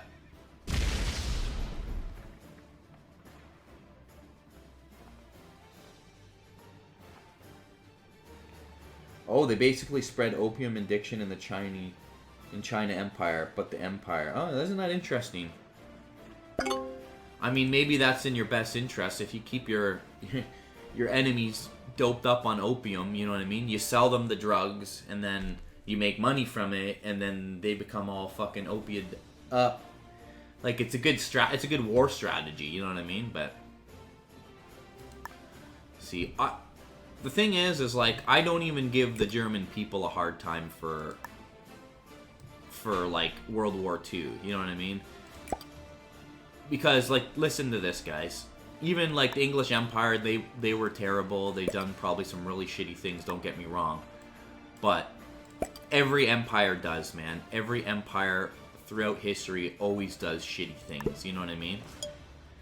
So you can't blame a country in particular. My theory is you can't blame a country in particular because, listen, throughout history, every empire has always bullied other countries. It doesn't matter where it is on the world. The superpower will always fucking flex their military might. Always. Always, 100%. It's happened for thousands and thousands of years. Even in micro situations and shit like that, it's happened. Like, that's the thing. Even in, like, state war, civil war, all types of war, even, you know what I mean? It's just a war thing, you know what I mean? Like, it's... Like, that's what I mean. Like, I don't give Germany a hard time for World War I or World War II. Like, I don't hate Germans because of that. Do you know what I'm saying? Like, I don't hate Germany because of that. Because every empire, every country has their evil moments, man. It doesn't... It's a human thing, is what I'm trying to say. It's a human thing. It's not like a specific country thing. And history will tell you that, right? History will tell the story. Like, the English did a lot of bad shit. The Germans did a lot of bad shit. You know what I mean? And throughout history, every country has basically done bad shit. Even someone who's not the superpower, let's say an old enemy or something, they've done bad shit to, like, a neighboring country or a vendetta or something. Like, a country hated another country for some reason and committed atrocities towards that country, even though they weren't the superpower. They might just be territorial disputes or just neighbors. Do you know what I'm saying? But what I'm trying to say is it's a human thing, is what I've realized. It's not a specific country. It's a human thing in general. It is warfare. This is warfare, period. Do you know see what I'm saying?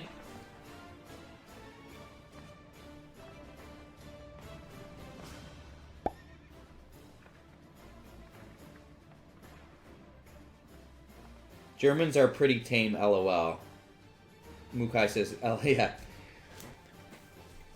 Mookie says, even the reason behind World War I and World War II were injustices towards those who would eventually be beaten.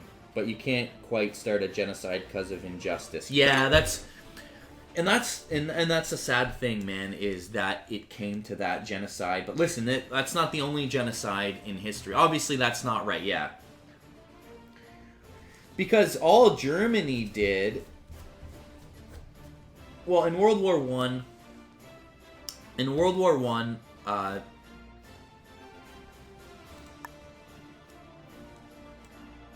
the Duke, Franz Ferdinand, got murdered by from a Bosnian Serb, so someone from Serbia, right? So someone from Serbia murdered the Duke to the Austrian Empire.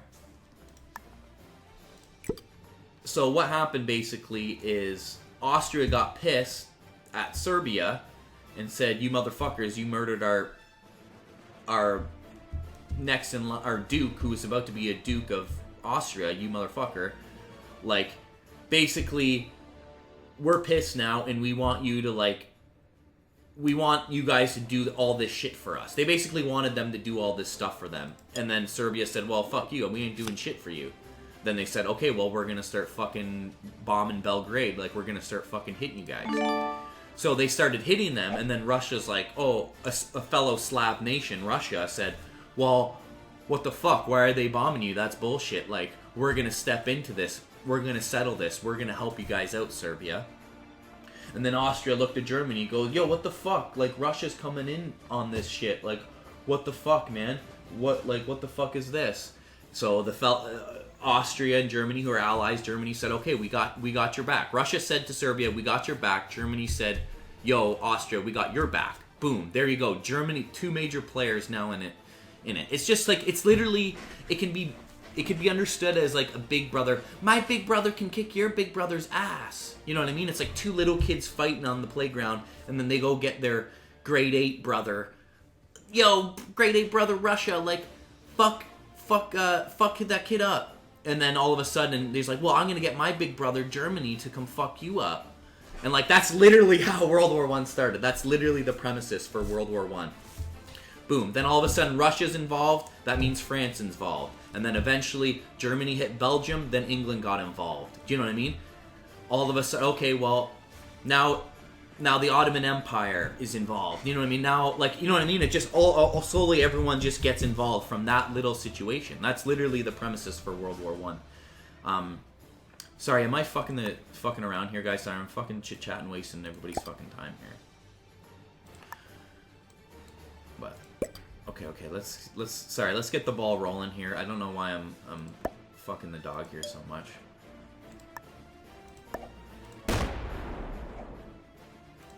Holy fuck, what a game here. Everyone's playing so damn tight. Okay, what the fuck is the troop count right now? Okay, I'm just yammering on.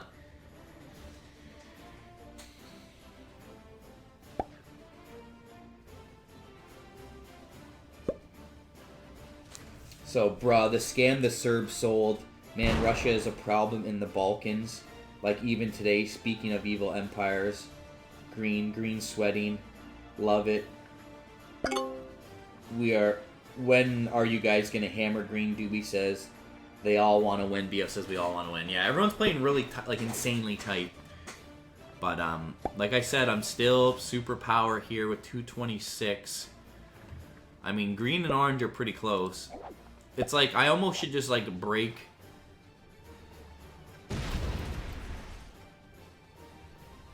The equalizer we really need is me breaking green and me breaking orange, but I don't think I want to do that because that's going to put me sub 100 troops. And yellow will be the superpower at that point. But that's kind of what needs to happen. Like, if anybody's going to hit anyone, it should be... Basically, it should be me hitting orange or me hitting green. If I'm going to hit anyone, it's got to be the secondary superpower. Do you know what I mean? Mookie said meddling in this homeland. Yeah. Well, that's the thing is Russia's such a massive superpower that they're always going to bully the countries around them. Do you know what I'm saying? Like, even that's what I mean. Even today, right? Right? The whole Ukraine, Russia's Remember the Seinfeld episode, Russia's weak? Or they said the Ukraine is weak. Is that what you're talking about, Doobie? Or yeah, that's the thing. That's a subject on its own. Yeah, you're right. No, listen. In an all-out war, U.S. would stomp Russia hard. Even during the Cold War days, even today, they beat them hard. Listen, in all the secret wars you don't hear about, the U.S. is bullying Russia hard. That whole shit in Ukraine, like everything, man. You don't like.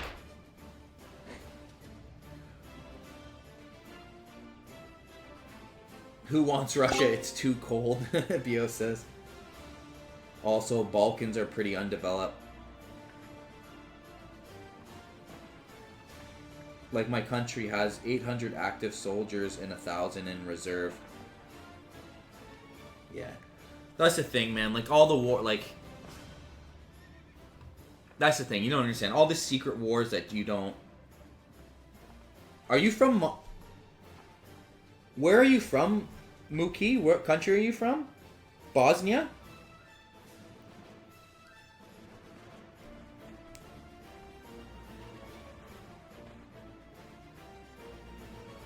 Where are you from, Mookie? Where are you from?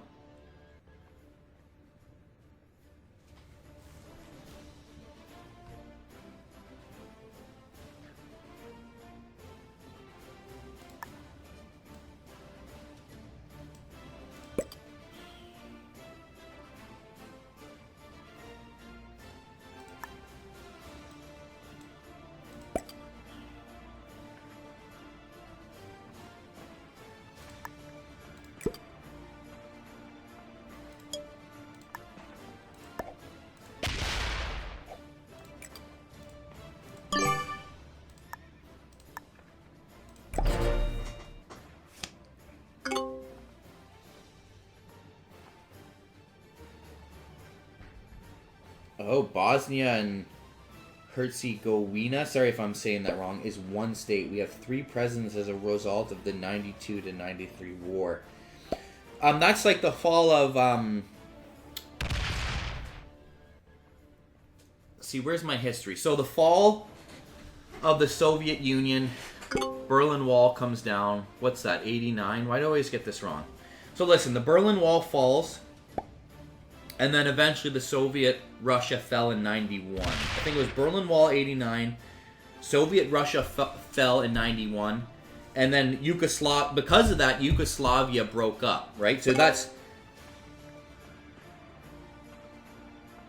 So Yugoslavia breaking up was the 92-95 war is what you're talking about, right? Of Yugoslavia breaking up because of Soviet Russia fell. Like, that's what happened. It was kind of like a domino effect. Berlin Wall falls 89, 91. You guys can Google it if I get the years wrong. I know I'm somewhat straight. Or is it 85, the Berlin Wall?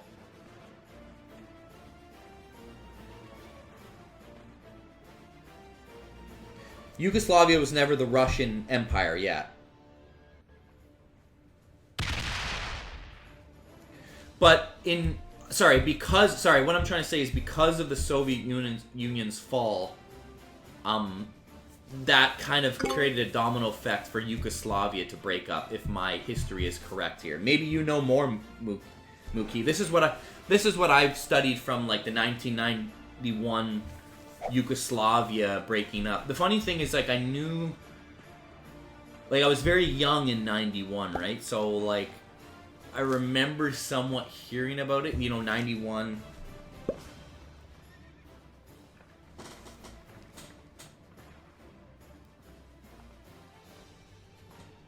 I can understand some Russian because I'm a Slav, right? Did you learn English in school or no? It was socialist.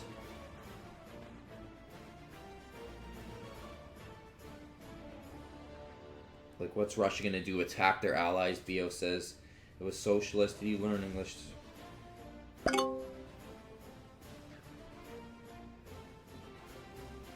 So Mookie says, okay, so basically you guys know Tito. Yes, I know Tito. I know Tito was in charge of Yugoslavia before the fall of '91.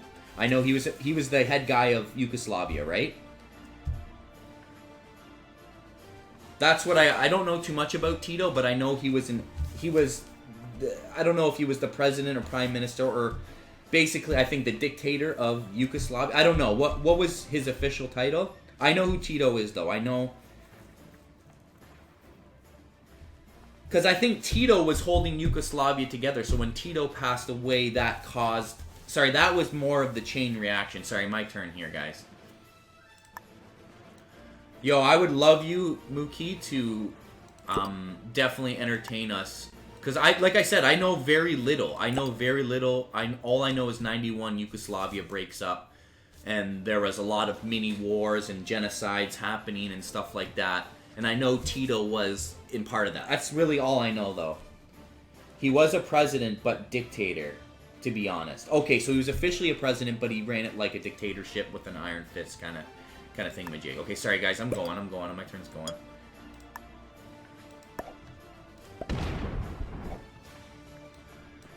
I would love to hear the history from someone who actually, like, lives there. Because I know you know a lot more than someone who's just studied it, you know? Okay, so Mukai says, so basically the USSR wanted to influence Yugoslavia and keep sending assassins after Tito. Okay, so they weren't after like 20-ish attempts. Oh shit, so I didn't know. So maybe that's why the Russians didn't like Yugoslavia. So they're obviously enemies, but not in a direct war, more like spy kind of warfare. Okay, so they do 20-ish attempts. Tito sent a message to the USSR saying, stop sending assassins, I'll send one and won't have to send another. Then they stopped. That's crazy. Damn, that's balls, man. You know what I mean? Like, but Yugoslavia is pretty big at the time. Do you know what I'm saying? Like, Yugoslavia is actually...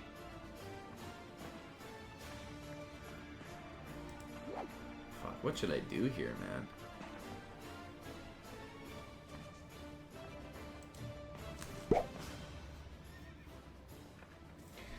Be the freak, don't you know? So then Mookie says, then they stopped. Okay, so Be the freak says, well, looks like I am the one to get this started. Gone racing with a surprise. Yeah, Yugoslavia was really chill at the time, but the communistic mindset kind of what got us. Oh, okay, yeah. The Russian influence, right? Russia influencing their neighbors, right? That's kind of like... So that's what happened. So when Tito passed away, that's when Yugoslavia broke up. That was the main reason, right? Like, if I went on to Google right now, or you tell us, Mookie. No, that... Oh, sorry, USSR. Sorry, no Russia, USSR. The USSR. Sorry, let me correct myself. Yeah, USSR. Oh, did orange break green here? Sorry, I didn't even realize that. Leroy Jenkins! Uh-oh, what? Oh no! Gone Racing says Leroy Jenkins. Is he going all the way? Leroy Jenkins! Yo, I love that. Okay, so just coming in and then backing out. Yo, I fucking love that shit, man. With the revenge. Wow, Gone Racing coming in the spank green for the earlier revenge. That's hilarious. Damn, what a spank. Look at that. Leroy Jenkins. Yo, that's a fucking amazing. Leroy. Yo, that's the fucking best shit ever, man.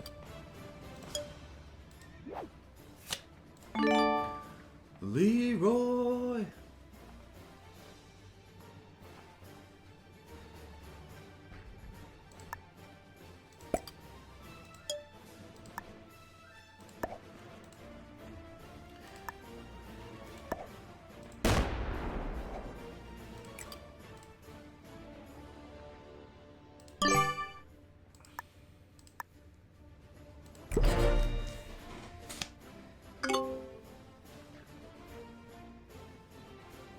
Oh, be the freak. You only had 25 there. Sorry, I was looking down that chat. Yeah, so it's an easy break, really. Let's see how green reacts to this.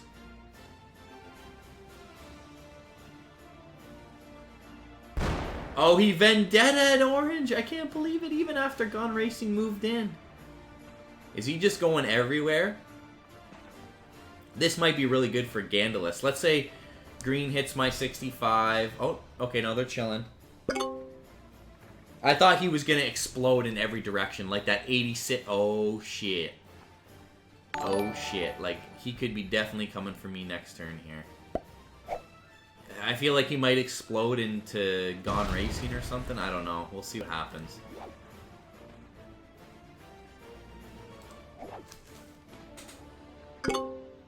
Okay, so Mookie says, okay, so a lot of shit would go inside Yugoslavia while Tito was still alive. He noticed the Serbs are putting their people on high ranks and stuff as such, so he passed the bill for each country to be able independently to go out of Yugoslavia if they wanted. Okay.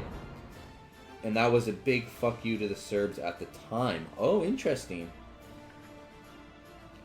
Gone Racing says, oh snap, because they had this plan called the Big Serbia where they would take over the whole Yugoslavia when Tito dies and call it Big Serbia. Oh wow, see, I didn't know that. So the Serbs were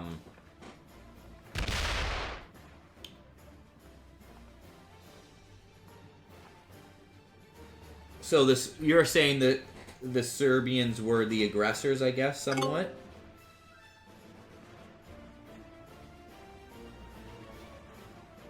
So the Serbians wanted to take over Yugoslavia and rule it themselves after Tito died.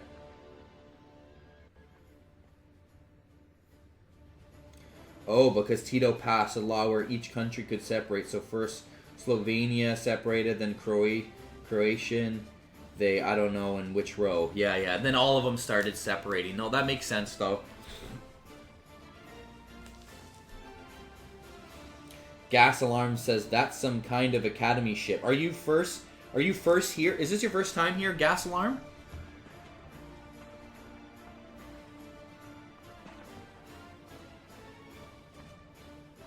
Holy shit, this is...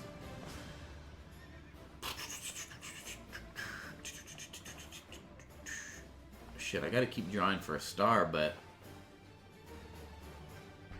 That 70 is inactive. That's fine. That's fine, though.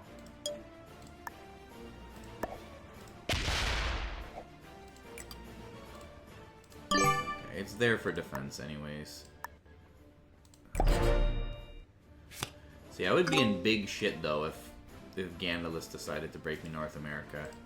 I mean, they're gonna lose 80, most likely getting into North America, but... Oh, fuck. Here comes the Vendetta, I guess. So, green... this is the Vendetta moment. Oh, Gas Alarm, thank you for the follow, man.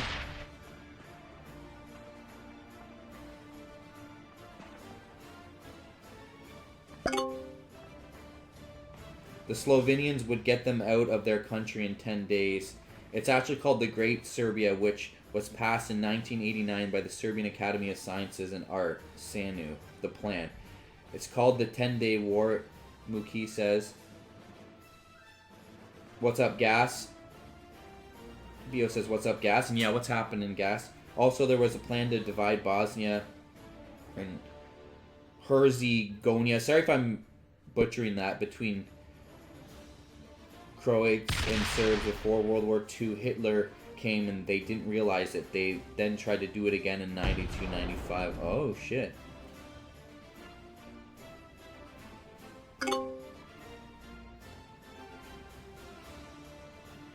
Oh, not much. I said it's some kind of Khan Academy shit because Khan Academy is a free online educational website. Okay. Which has a lot of historical info. Yeah, I didn't know that. Serbs would attack from the west and Krauts from the east. Shit, man. Croats did in like 93, 94, and Serbs from 92, 95. But the fucked up thing is, I heard there was a lot of genocide and stuff like that. Like, the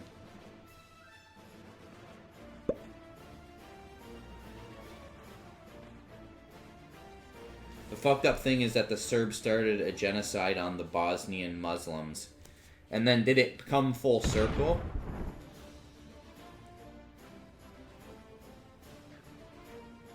Damn. I knew it was like genocide, man, because, listen, I knew...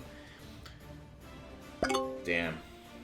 Sorry, like, Sorry, see, I don't know the history too much. Did the Bosnians react against the Serbs and, like, try to maybe not create a genocide towards the Serbs, but started fighting the Serbs after that? Bosnia didn't have an army until about 93, 94. Basically, Bosnia had to fight against the Serbs, is what you're saying, right? Be the Freak is getting... Oh, shit. So, Be the Freak and... Will I live this turn? So, wow, Gone Racing actually taking Africa here. Man, sorry, I just looked down and the map is completely fucking utterly changed here in, like, an insane way. Holy shit. Okay, whoa, whoa, whoa, whoa.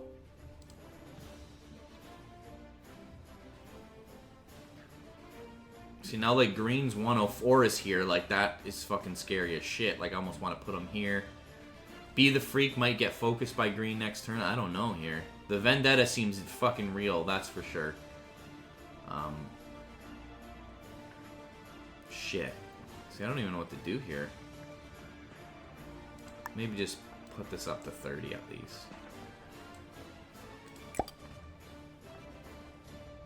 That's just shit. I should...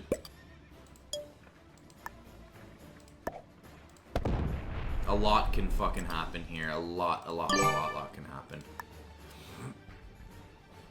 Basically, this east border needs... Like, that 104 could plow through me. If they really wanted to. Fuck, Be the Freak, I'm sorry. Yeah, move the 65 to the 30. That's a good idea. Yo, thank you for the 100 bits, Doobie. I appreciate it, man. Orange says, will I live this turn? Uh-oh. You're definitely getting focused. No, Be the Freak. No.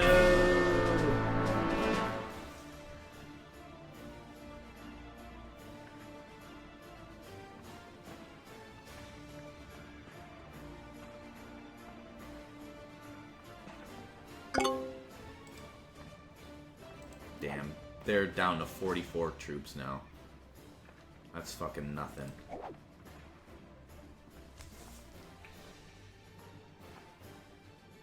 Mookie says, wait, let me close the window, it's freezing. Green fucked themselves, better to be passive. Yeah, they really did. I should have moved the 63. I should have got it active, you're right.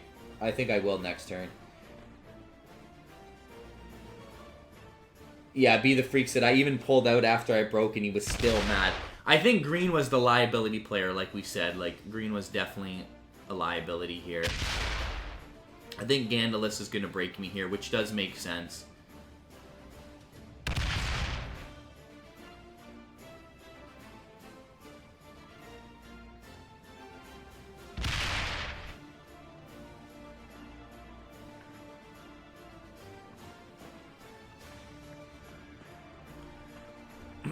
I think that break definitely makes sense. Just because I'm too massive of a superpower. It's a smart break, honestly, by Yellow there.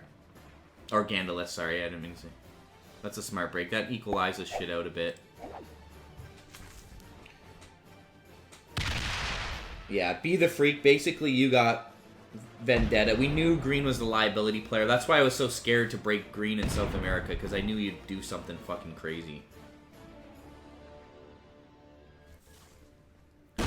How many cards does Green have? 4?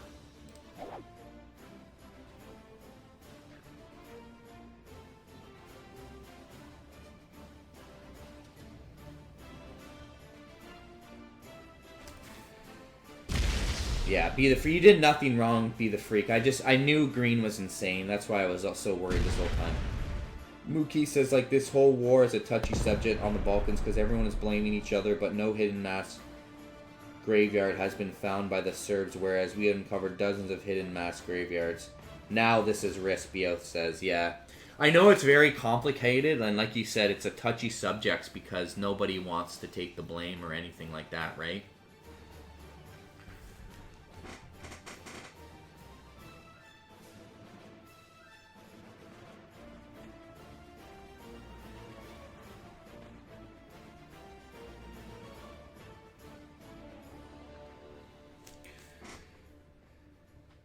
Gas Alarm says, kill, get Green's cards. I could, actually. It's only for 4, though. 40 troops for 4. I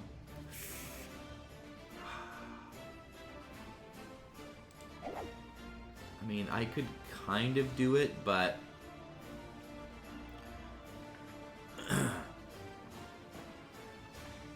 I just don't think it might not be worth it at this time. I think I just kind of want to chill here. It's okay, Gone Racing was going to take that out.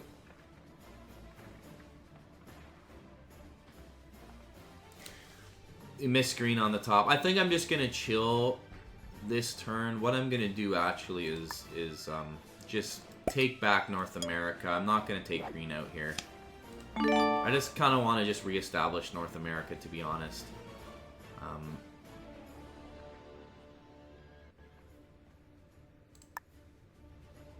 I think that's my play here. Reestablish North America.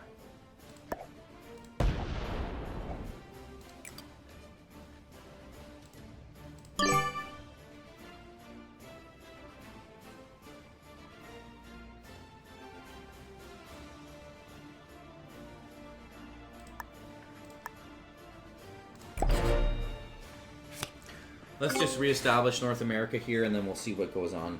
Mookie says, then in 99, I think Serbs started a massacre in Kosovo, and the U.S. bombarded them because they wouldn't stop after numerous warnings that will lead to Kosovo deciding to separate later on.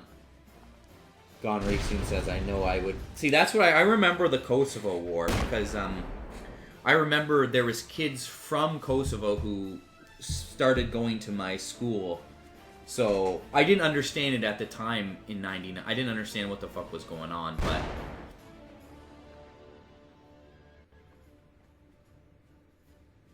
So, green. But now, later on in life, I started to understand. I knew it was a mess, and there's a lot of genocide, and like you said, everybody blaming one another, and it's complicated, you know what I mean? It's not as simple as... that's the thing. Politics are so complicated. You're always going to get someone... Someone's always going to be upset at an end political result. Do you know what I mean?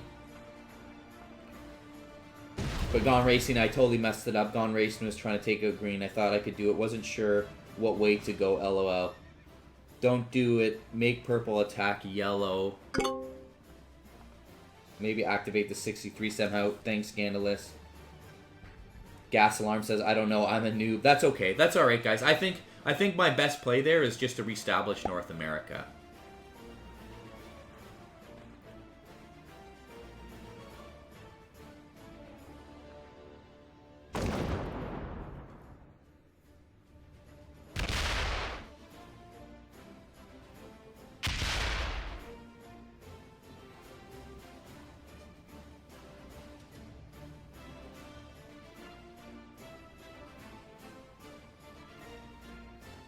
You know purple and yellow are in chat, right? LOL. It's all good. Racing. It's all good. Gas. Racing is also... Yeah, LOL. Green. Politics is meant to be complicated, so there is less corruption. Yeah, politics are very complicated. Not everyone's always going to be happy with the end decision. That's the thing, right? So now, since green only has 2...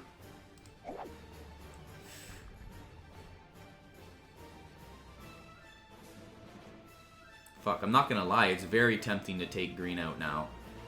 Like, very tempting. Fuck.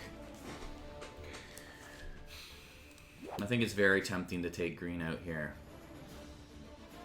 It's only for 2, but then I get the trade in right away. They're very weak now, so I think... See, I thought Gone Racing was going to take green out there, to be honest. I really thought they were going to. What the hell? I think the play is I for sure take green out here. I have to. I have to.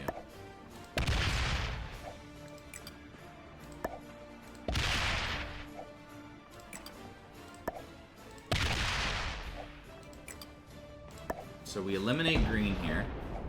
I'll get him out in South America. Then I can come with this 99.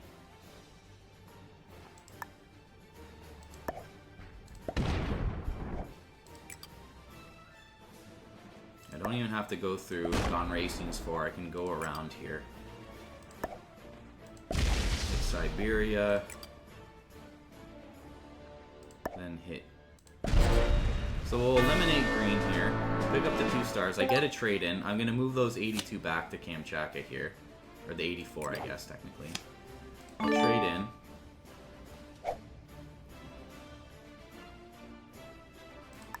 Put the extra border here. I definitely want to break Europe here.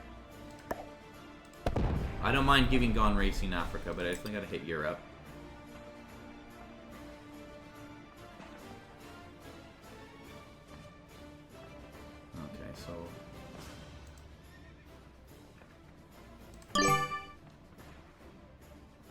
Okay, so let's go back to Kamchatka. A lot can happen. I could get broken a lot everywhere, but let's see what happens here.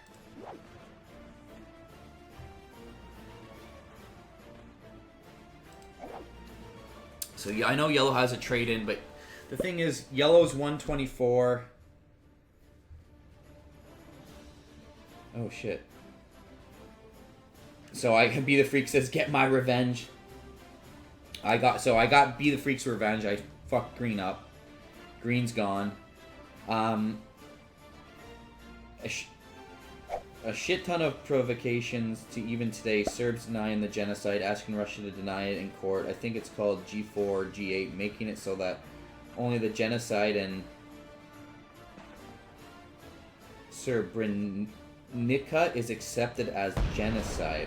In Serbia, is it what you're saying? Sorry. Whereas 14 other towns were also massacred and noted as a massacre, but not genocide or some terminology shit, I guess. Fucking awful, man. Just because some psychos wanted to be superpower. Yeah, no, it is crazy, man. How yeah, they'll probably just be like, oh, it was just. No country ever wants to admit that they committed genocidal acts. It's not good for politics, right? But so they'll hide it in any political ways they can, lawful ways, any way they possibly can, right? Mookie says they put the whole fucking Balkans 50 years in the past because of that shit. Yeah, it's complicated, man. It's crazy how, like, you're from there, so you know a lot. It's pretty nutty, man. It really is pretty nutty.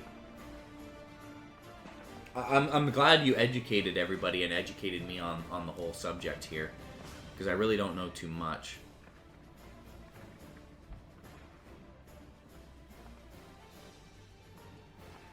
Look at the European Union, for example.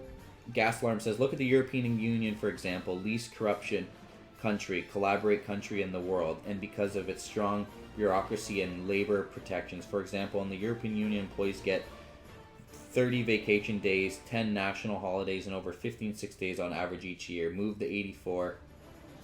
Oh, Srebrenica is a town in Bosnia. Okay. Move the 84. Oh, like activate the 84, you're saying?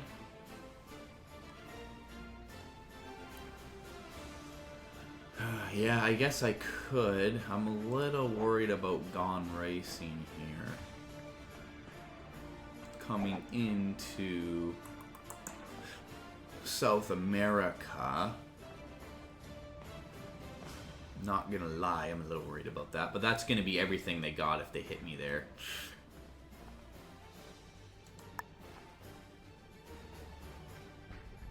Kinda just gotta... I do want to activate the 84. Oh shit, I got a druffer. Start here.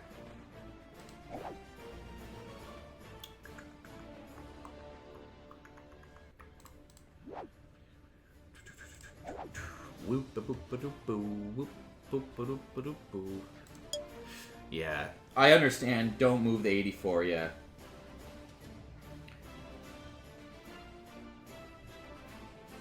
Laugh out loud, I was so heated with the whole Balkan thing, I didn't even notice the shit show in the game. I know, I'm trying to... I'm interested in what you're saying, but also I gotta, like,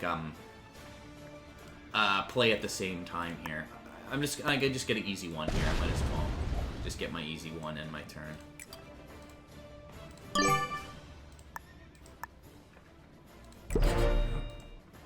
I'm a little worried, though. I really don't want to tell Yellow and Gone Racing what they need to do here.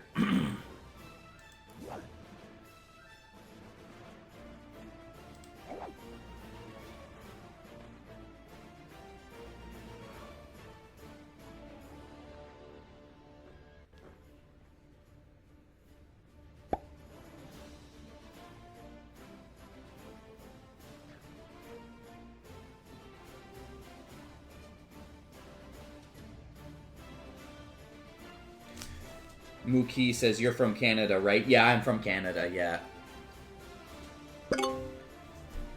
Yeah, it's okay, man. I don't know a lot about it, but I know that there was genocide. I know it's a very complicated political... Like, that's what I mean. People probably study this shit. Like, you could probably just study, literally be an expert on the breakup of Yugoslavia, and then therefore after what happened, you know what I mean? If the Balkan Mafia says someone needs to go to Canada or went to Canada, it means he is killed. Damn, really? The Balkan Mafia? Damn, why Canada? That's ridiculous. Why Canada, though? That's so funny. It's just a code. I understand it's just a code word. It could be any word, right? But it's just it's mind-blowing. It is pretty mind-blowing, huh?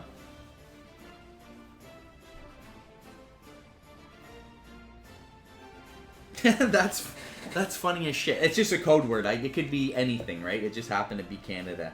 Oh, he went to Canada. Maybe because it's really far away. Like, Canada's so far away that it means, like, they're gone. Like, it means they won't be coming back. Oh, there was a lot of migration to Canada during the 1990s, so that's how you could easily explain someone disappearing. Ah. See, like, that's funny you say that, because I remember being in elementary school and a few kids from Kosovo, like, at the time I didn't know what the fuck was going on, but a few kids from Kosovo, I'm really worried that Purple's building, or Gone Racing's building up on me here. But, fuck, basically I have to do something here.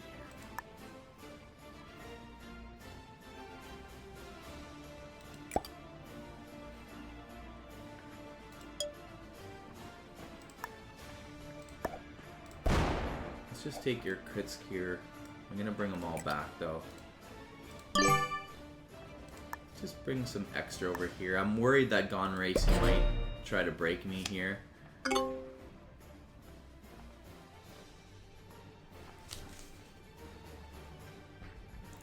So, it's crazy that you say that. Mookie says, you from Europe? Yeah, the Balkans. I'm studying in Austria right now. Oh, that's cool, man. Yo, that's so fucking cool, Mookie. Nice. What are you studying in Austria? That makes total sense, man. It's crazy that you said that, and then, like, I just remember being in elementary school and kids coming from Kosovo were coming over in my school. So maybe that's why they say that. Oh, medicine, studying what? Medicine, second year. Nice, man.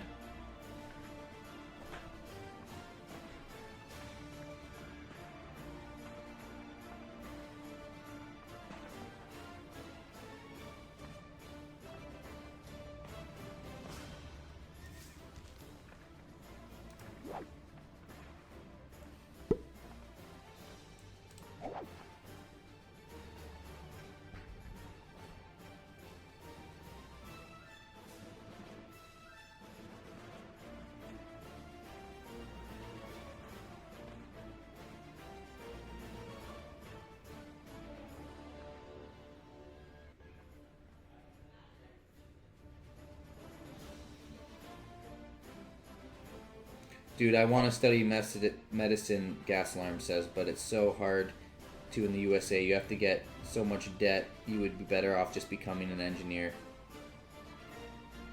Says Mookie says, I have a tutor from the USA, 4th year, I think. I want to study computer science in the USA or in Germany. Oh, that'd be cool, man. Where are you from, Gas Alarm? Where are you from?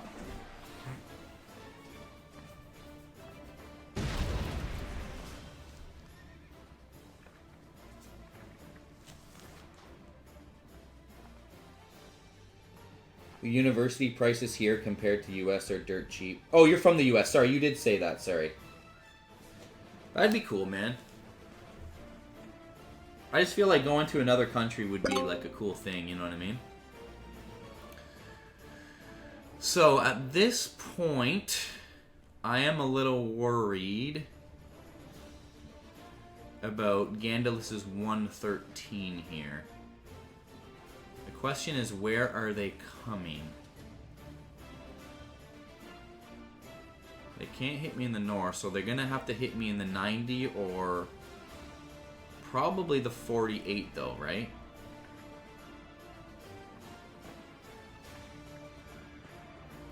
Probably.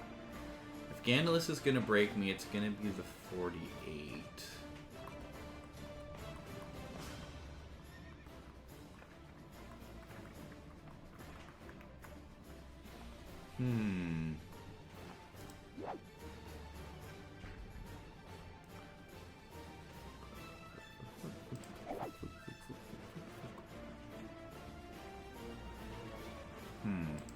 Okay. I think I know what I'm going to do here.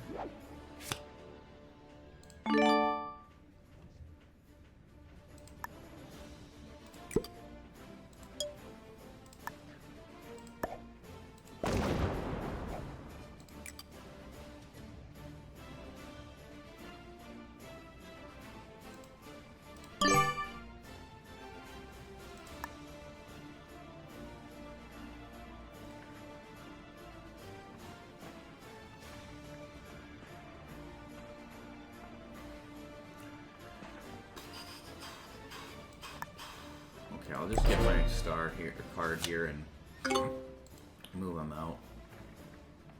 Basically, I'm going to give Gone Racing Europe here. Gandalus, I would imagine they're going to take that 118 and break me here. But the good thing is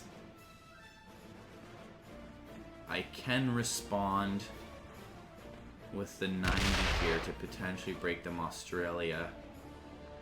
Basically, that 72 is going to be a loss. Hopefully, I can...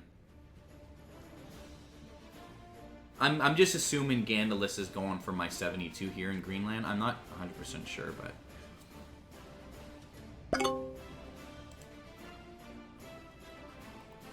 Sucks that the 78 is inactive here.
I'm sorry, Gone Racing. I can't give you Europe here. I just can't.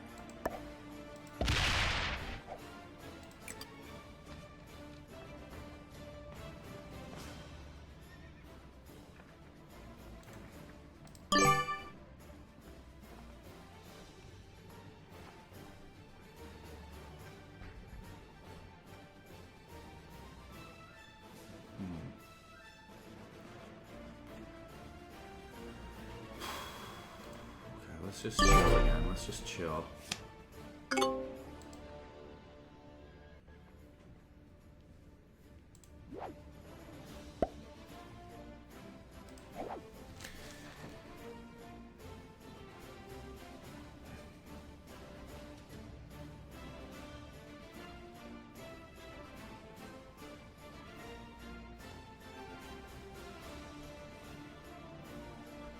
Oh shit, I missed a lot in the chat too.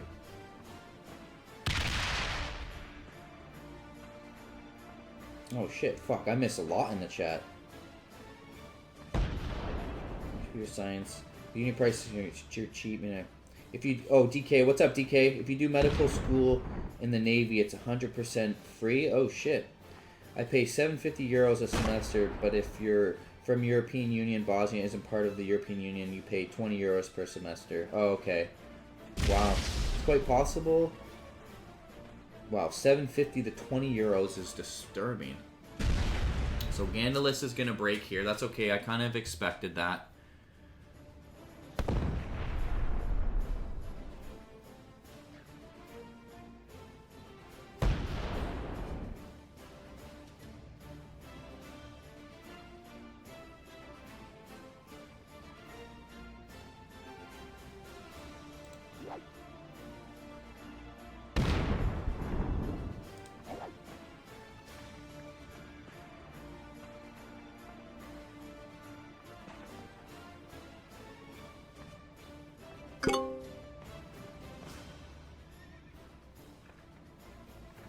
I mean, that's quite alright. I mean, I kind of did expect that.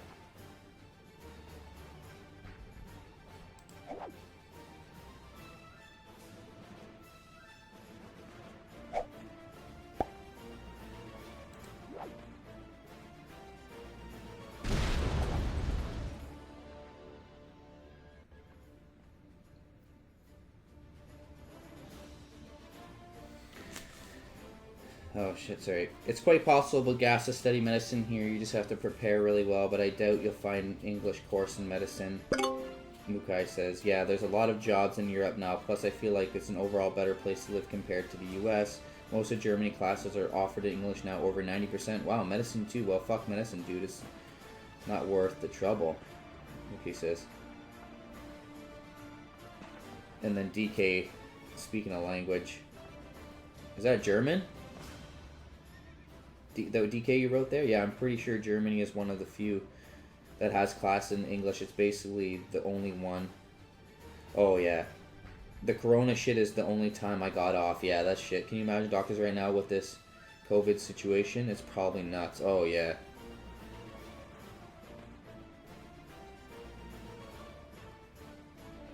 DK says, surprised they don't have you helping, Mookie. Maybe Berlin will be a little expensive, lol. What am I gonna do with a virus that's not now how it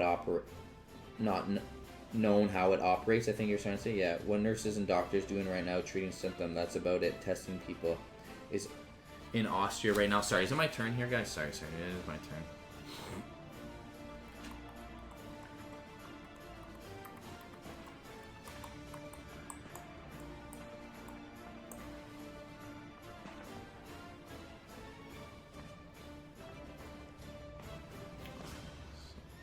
We should do is this. So I am going to trade in here just because I kind of need to reestablish North America at least.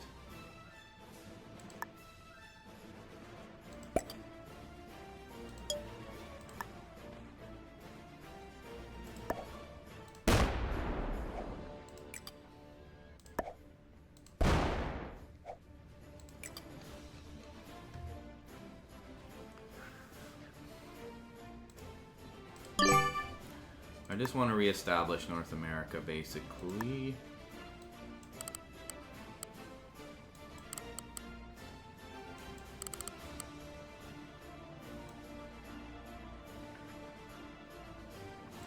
We'll split that in half, basically, in my turn.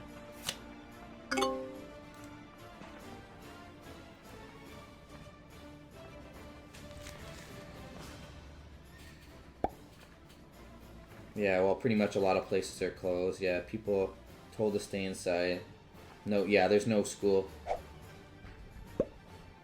Gas alarm. Sorry that I'm just catching up on the chat here. My cousin works for the CDC and he says the media overblow it because it gets good ratings and it's good for news networks. You have such a low chance of dying if you are below 50.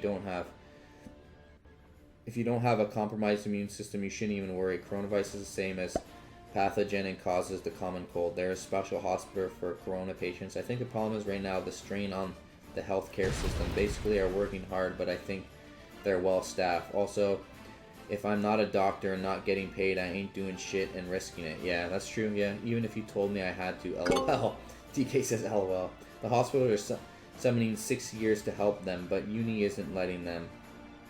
Do have it your way. Isn't it what your passion is, Mookie? Ganos, I'm tired, so I want to make a little more even with you and your troop counts. Oh yeah, Ganos. No, listen, Ganos, you have to attack me there. What you did was the right move, I would say. What you did, Ganos, is the correct move. I'm not gonna lie. You guys gotta slow me down. I'm not trying to tell you guys what to do, but like Gandalis, trust me, you're applying pressure on me, that well-needed pressure to apply on me, basically.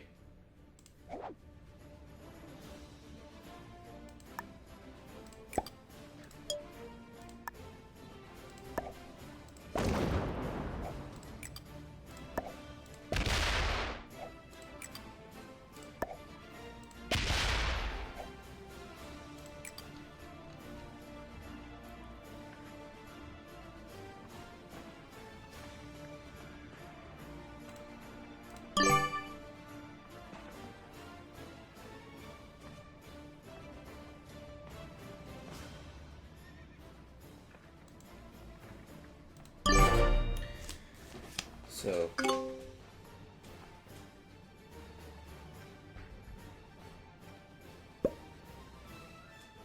gotta get that experience so you can level up, DK says. LOL, LOL.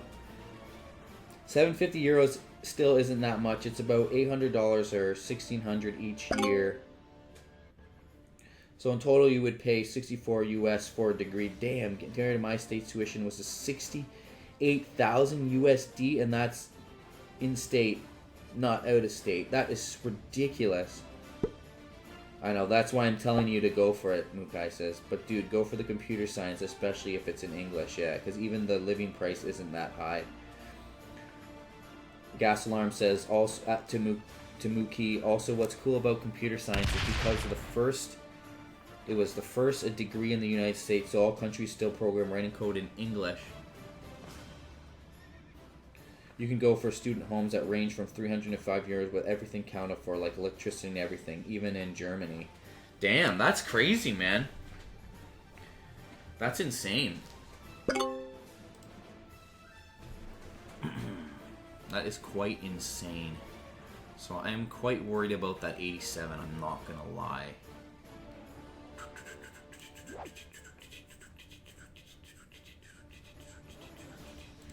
Damn, that 87 is a huge threat now. I do not like that 87 whatsoever.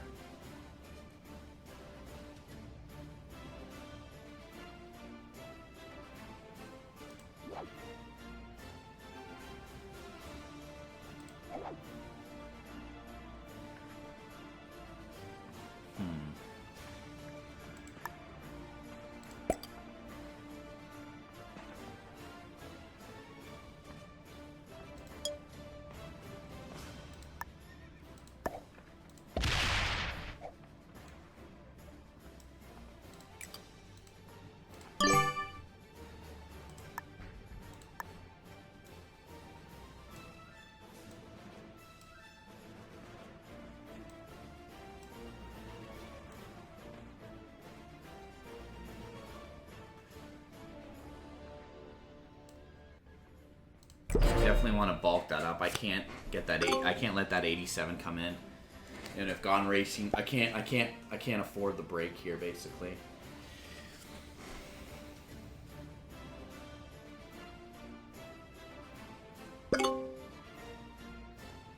Move some of that 49 to 53. Only strict thing is applying for visa and you being overseas to make sure you have everything you need to apply for visa before you come. Oh, okay, yeah.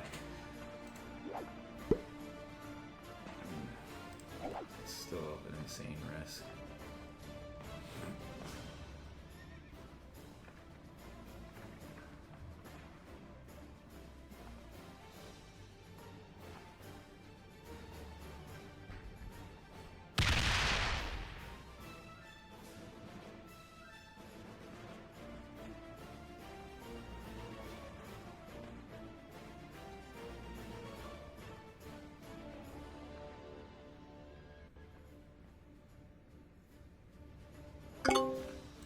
Oh, fuck. Well, fuck. Now I got, like...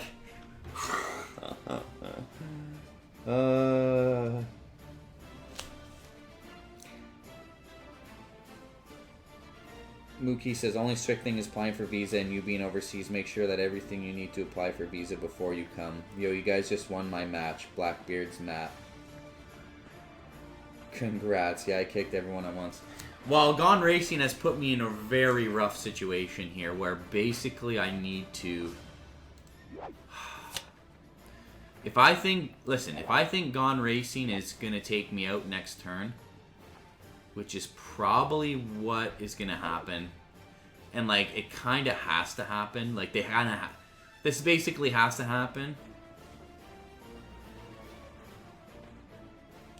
See, it puts me in a hard situation where I feel like I basically have to take out Gone Racing here. I'm going to trade in, take Gone Racing out. They have 4 cards, so at least I'll be able to trade in again.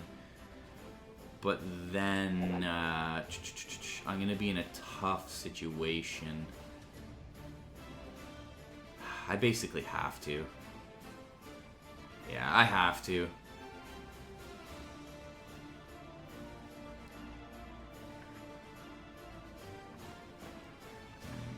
Yeah, I think I have to do this here, guys. I have to. Otherwise, I need the advantage of the attack dice here, basically. That's what I need. That's the problem. I need the advantage of the attack die. Okay, fuck it. Let's do it. Because if Gone Racing's going to hit me next turn, I could be in deep shit here. Hopefully that goes really good. Wow, went really good for me. Like, that went really good. I basically got to eliminate Gone Racing here.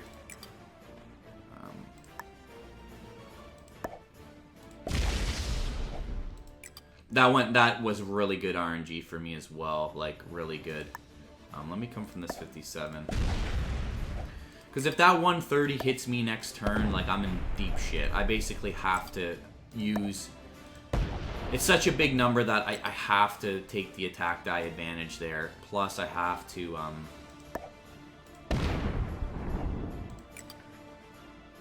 I basically just have to there. Like, I have to.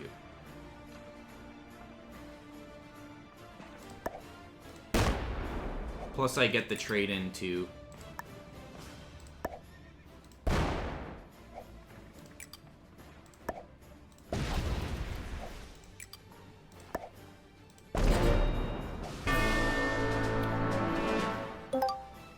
So I get the trade in, which I then will probably put 48 here, the 24 down. So see, what I'll do here is actually, yeah, it doesn't.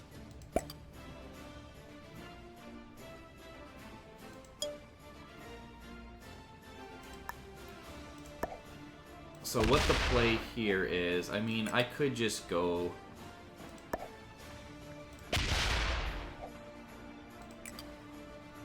I mean, I could just try to eliminate yellow here as well.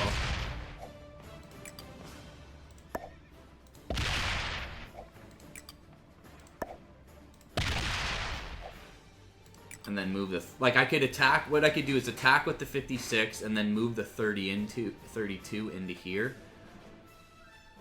I mean, I might as well. Like, if I was playing competitively, I would end my turn here, move the 32 down, and then just basically yellow can't draw for a star or anything. They have only 2.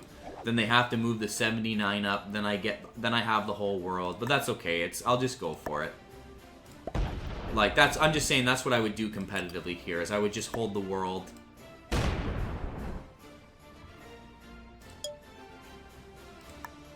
Just that extra insurance. But it doesn't matter. I moved the 32 in, and yellow can't do anything anyways. GG, guys.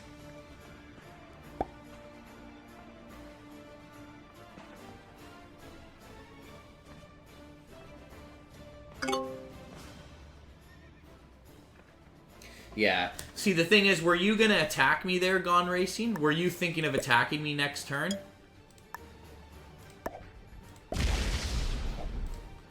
Like, just because you lined them all up on me, I had to attack to get the advantage of the attack die, right? The attack die is the advantage. So I had to. If you were coming for me, then I had to take them out.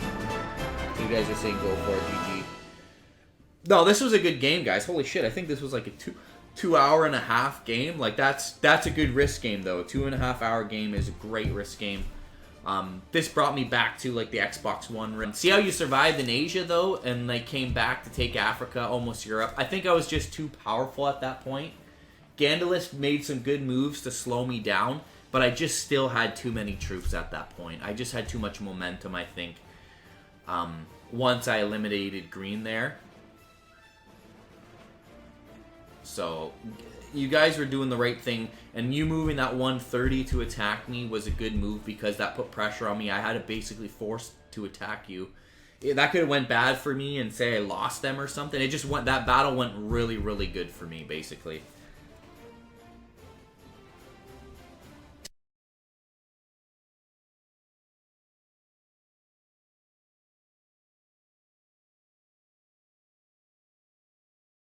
Scared me. That's good, though. You're just flexing. Yo, that's awesome.